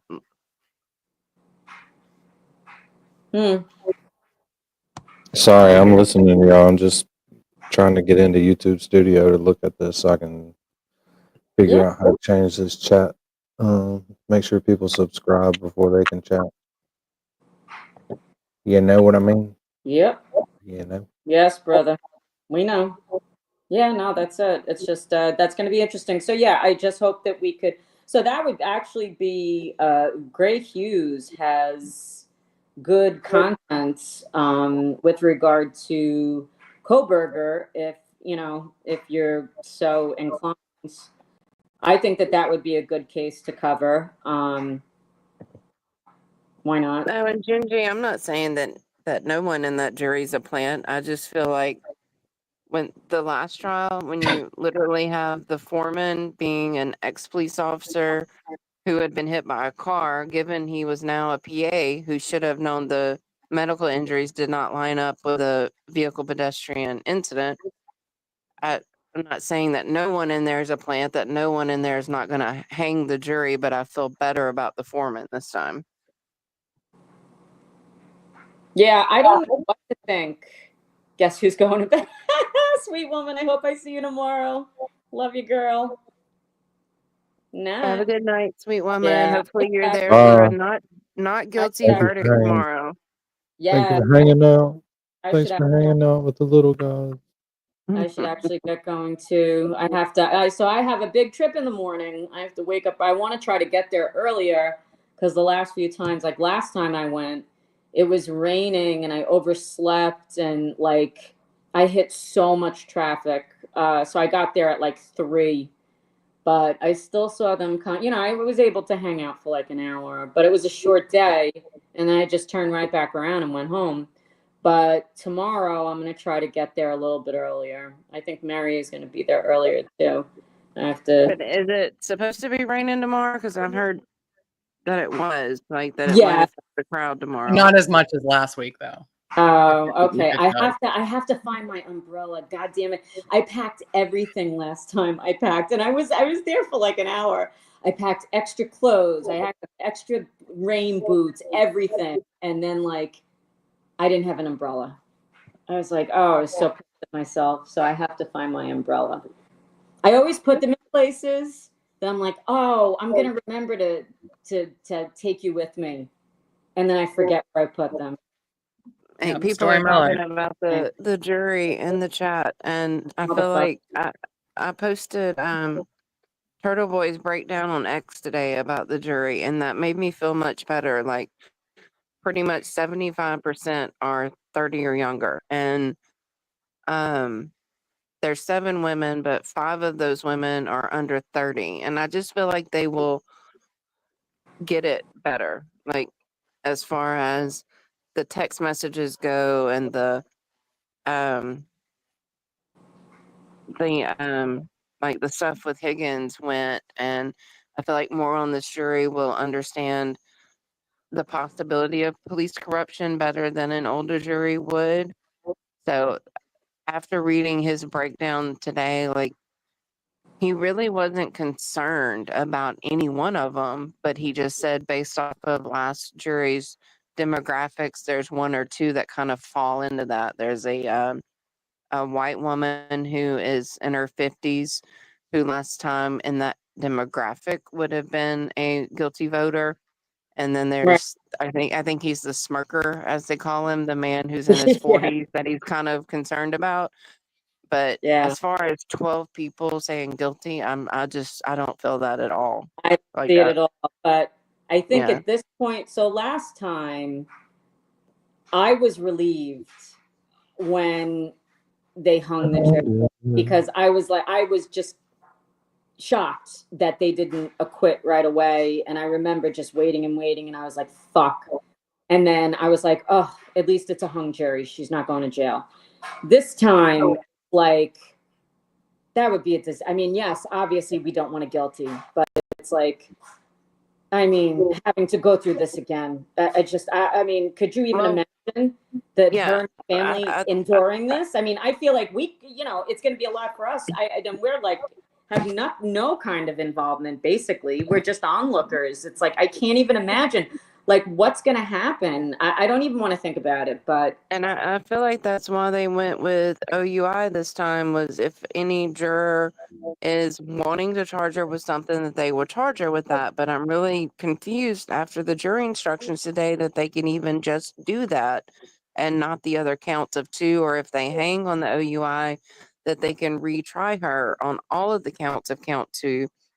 But I feel like she's at the point where financially and mentally, like physically, she can't handle another retrial. She doesn't want another retrial. Yeah, she Like, go to jail for 2 my years question to and y'all have a is, retrial. Yeah. apparently in Massachusetts, that first time OUI, you could get up to 2.5 years, or you could get nothing.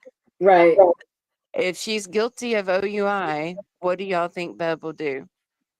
Yeah, my feeling is, I think Bev could surprise us, but because I feel as though this is it's a political persecution, and this is, I think we all agree on, but I know my feeling is that this is Morrissey protecting, some special people. And I think a conviction is gold to them.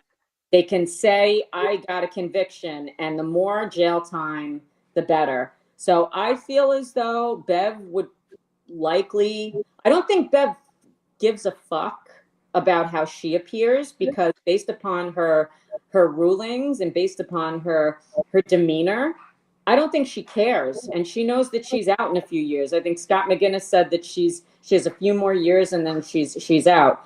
I So think you that think she she's would, gonna drop the hammer on her? I think she will, because it will be looked upon as, we got her. Well, I She's mean, a shit. We they got her. didn't get her of hitting John, and they literally could have gotten Yeah, I don't everyone think, else that night of the same charge it had matters. they arrested Right. them. But I feel like a judge in any other circumstance would say she's been without her license for over 2 years. She's been fighting these legal battles. She's lost, pretty much all of her income. She's suffered enough, and a normal judge would say that's it. I don't believe she will give her 2.5 years. I feel like, one, I think it can get overturned on appeal, because I know that they will appeal it based off the Right. extrapolation of the Right. blood draw. I Right. feel like she'll do something like 30 days. I feel like she'll just be like like a butt, and say something like that. I don't know if she'll do the full two, God forbid, if she gets the guilty. I don't know if she would do the full 2.5. I think it would be something substantial, because again, it's the optics of Karen going to jail. Karen's away in jail. 30 days is like, it's a blink of the eye when you think, and not when you're there. Obviously, we know that from Turtle Boy. Yeah, and but I anybody also that's up. think that they will ask that she stay out on bond during the appeals process. And that's why I think Bev will offer her something as short as 30 days to avoid the appeal. I don't know. I think the ultimate goal, Bev has been working really hard, and she has basically thrown away her reputation on getting a conviction. She's worked really hard to play chess with AJ to get Karen convicted, to kneecap the defense.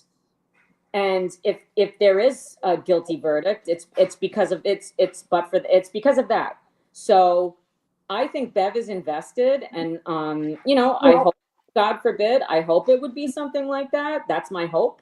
But I think that she is a motherfucker, And I think that she would, again, I don't know if she would do the full 2.5, maybe she would, but I think it would be something substantial because a win is paramount. And I think that for it to be a win, it would have to be something, a more substantial jail term. But that's just my feeling. I mean, who knows? In the end of the day, ultimately, who the fuck knows? You know, it's obviously it's speculation, but I mean, if it is really like Lori, you know, read it earlier that they can't even get to OUI without agreeing on the other sub counts of count 2, then because if you think about that form on count 2, they have to either pick not guilty of everything or move to 1, which is manslaughter. And if they pick guilty there, then they can move to 2. But they basically have to find her guilty of every sub count of 2 to get down to OUI because it's the last one. So I don't know what the defense was thinking because like people are looking at the Massachusetts law right now. Like basically she said start at the top and work to the bottom. But if they get to OUI and if there's people like me on the jury who don't even believe they proved that she was drunk, like you can't say what the alcohol concentration was in those drinks. Right. You can't make me believe an extrapolated blood sample the next morning when you don't know her last drink and you don't know if they swabbed with an alcohol swab. There's so much that I would not even be able to vote her guilty on OUI, but let's say they hang on that. If they hang on the bottom count of count 2, then supposedly what I heard today with his breakdown is that they could go back and charge her with manslaughter again just for hanging on OUI. So that's what concerns me. I heard that too. That's fucking crazy. That's crazy. But also, I want to make a point of this though. You are a fair, intelligent woman, and to assume that any one of those jurors is like you or I, we'd like to think that, and then we have, if we believe in what Ronnie, the juror, had said, that the jury just had, I think that AJ did a great job of, you know, really pounding away at reasonable doubt, but people are human and they bring their biases with them. So we can hope that, but I don't think 12 people would say not guilty on OUI. I don't believe it. I know I would, but I don't think 12 people would. Yeah. I don't know. I don't know because I don't think she was drunk. I know that she drank. She just, to me, based upon her own accounting and testimony of other people, other witnesses, just she wasn't behaving as though she were drunk. And then how does a juror decide whether she was 0.08 or higher at a certain time? Like that's an impossible task to decide. Right. But we're fair-minded. We weigh things. And do they, you know, who knows? Danny's doing way too much laughing for this conversation. Well, I've never pulled this up in YouTube Studio. I always looked at it through StreamYard, and I had to pull it up in YouTube Studio. It's got its own little live consoles and stuff, and that's where you turn all that on. So I got it set for subscribers of 5 minutes, and then I turn slow mode on for them for a minute. Oh God. It's a little revenge for what you go through in TV. Yeah, he hates that in Turtle Boys chat. It's gotten so bad. It's really like it was annoying, but it's like it would drive Danny crazy, and I was like, I would laugh. I felt for you, but like I would say the last month, when they switched it to you can make a comment like every 60 seconds. I mean, what the fuck is the point? You know what I mean? Like, you know, it's done. Yeah, because by then, like, there's like 20 people you're wanting to reference in your chat because You there's can't been say people. hi to anybody. Yeah. Do you know how many good jokes I've lost into the oblivion? Of the fucking slow know. chat. I I can know. only Like, is it imagine, really Danny. worth it? That LOL, is that really worth it? Yeah, exactly. And then Yeah. I just get pissed off and I'll be like just talking to the slow chat then for 10 minutes. Yeah, it's crazy.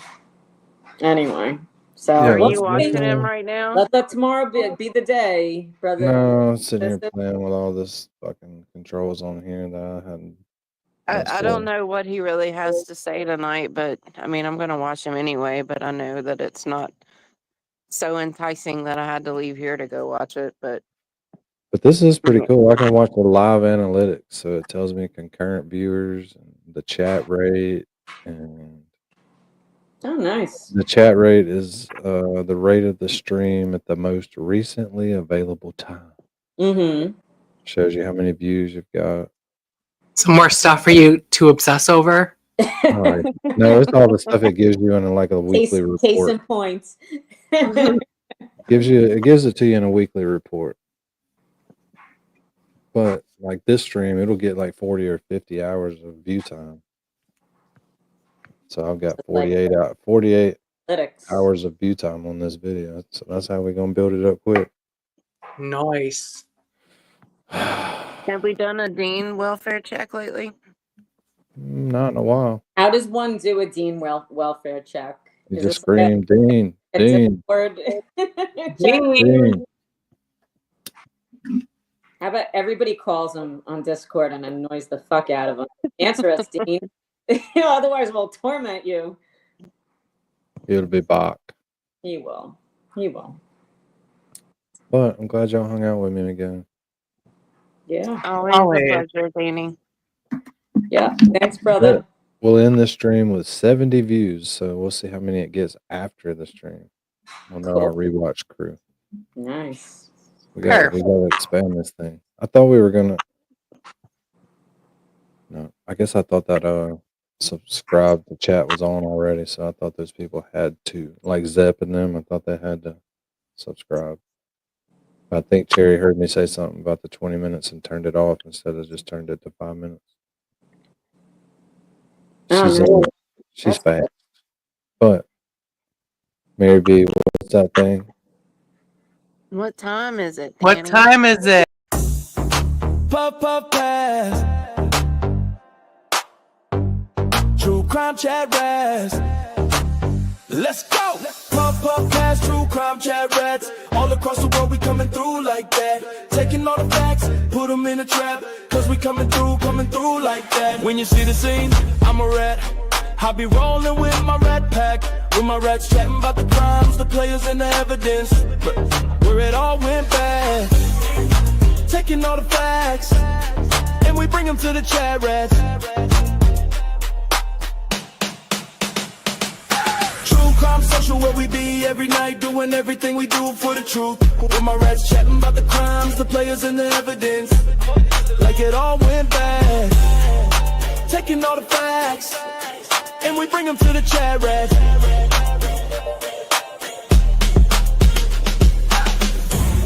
All my people on the internet, all my people from around the world, gonna take you to the place we know best. Cause we're coming through like that. Puff, puff, pass, true crime chat rats. All across the world we coming through like that. Taking all the facts, put them in a trap. Cause we coming through like that. When you see the scene, I'm a rat.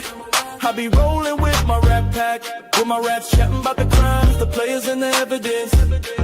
Where it all went bad. Taking all the facts, and we bring them to the chat rats.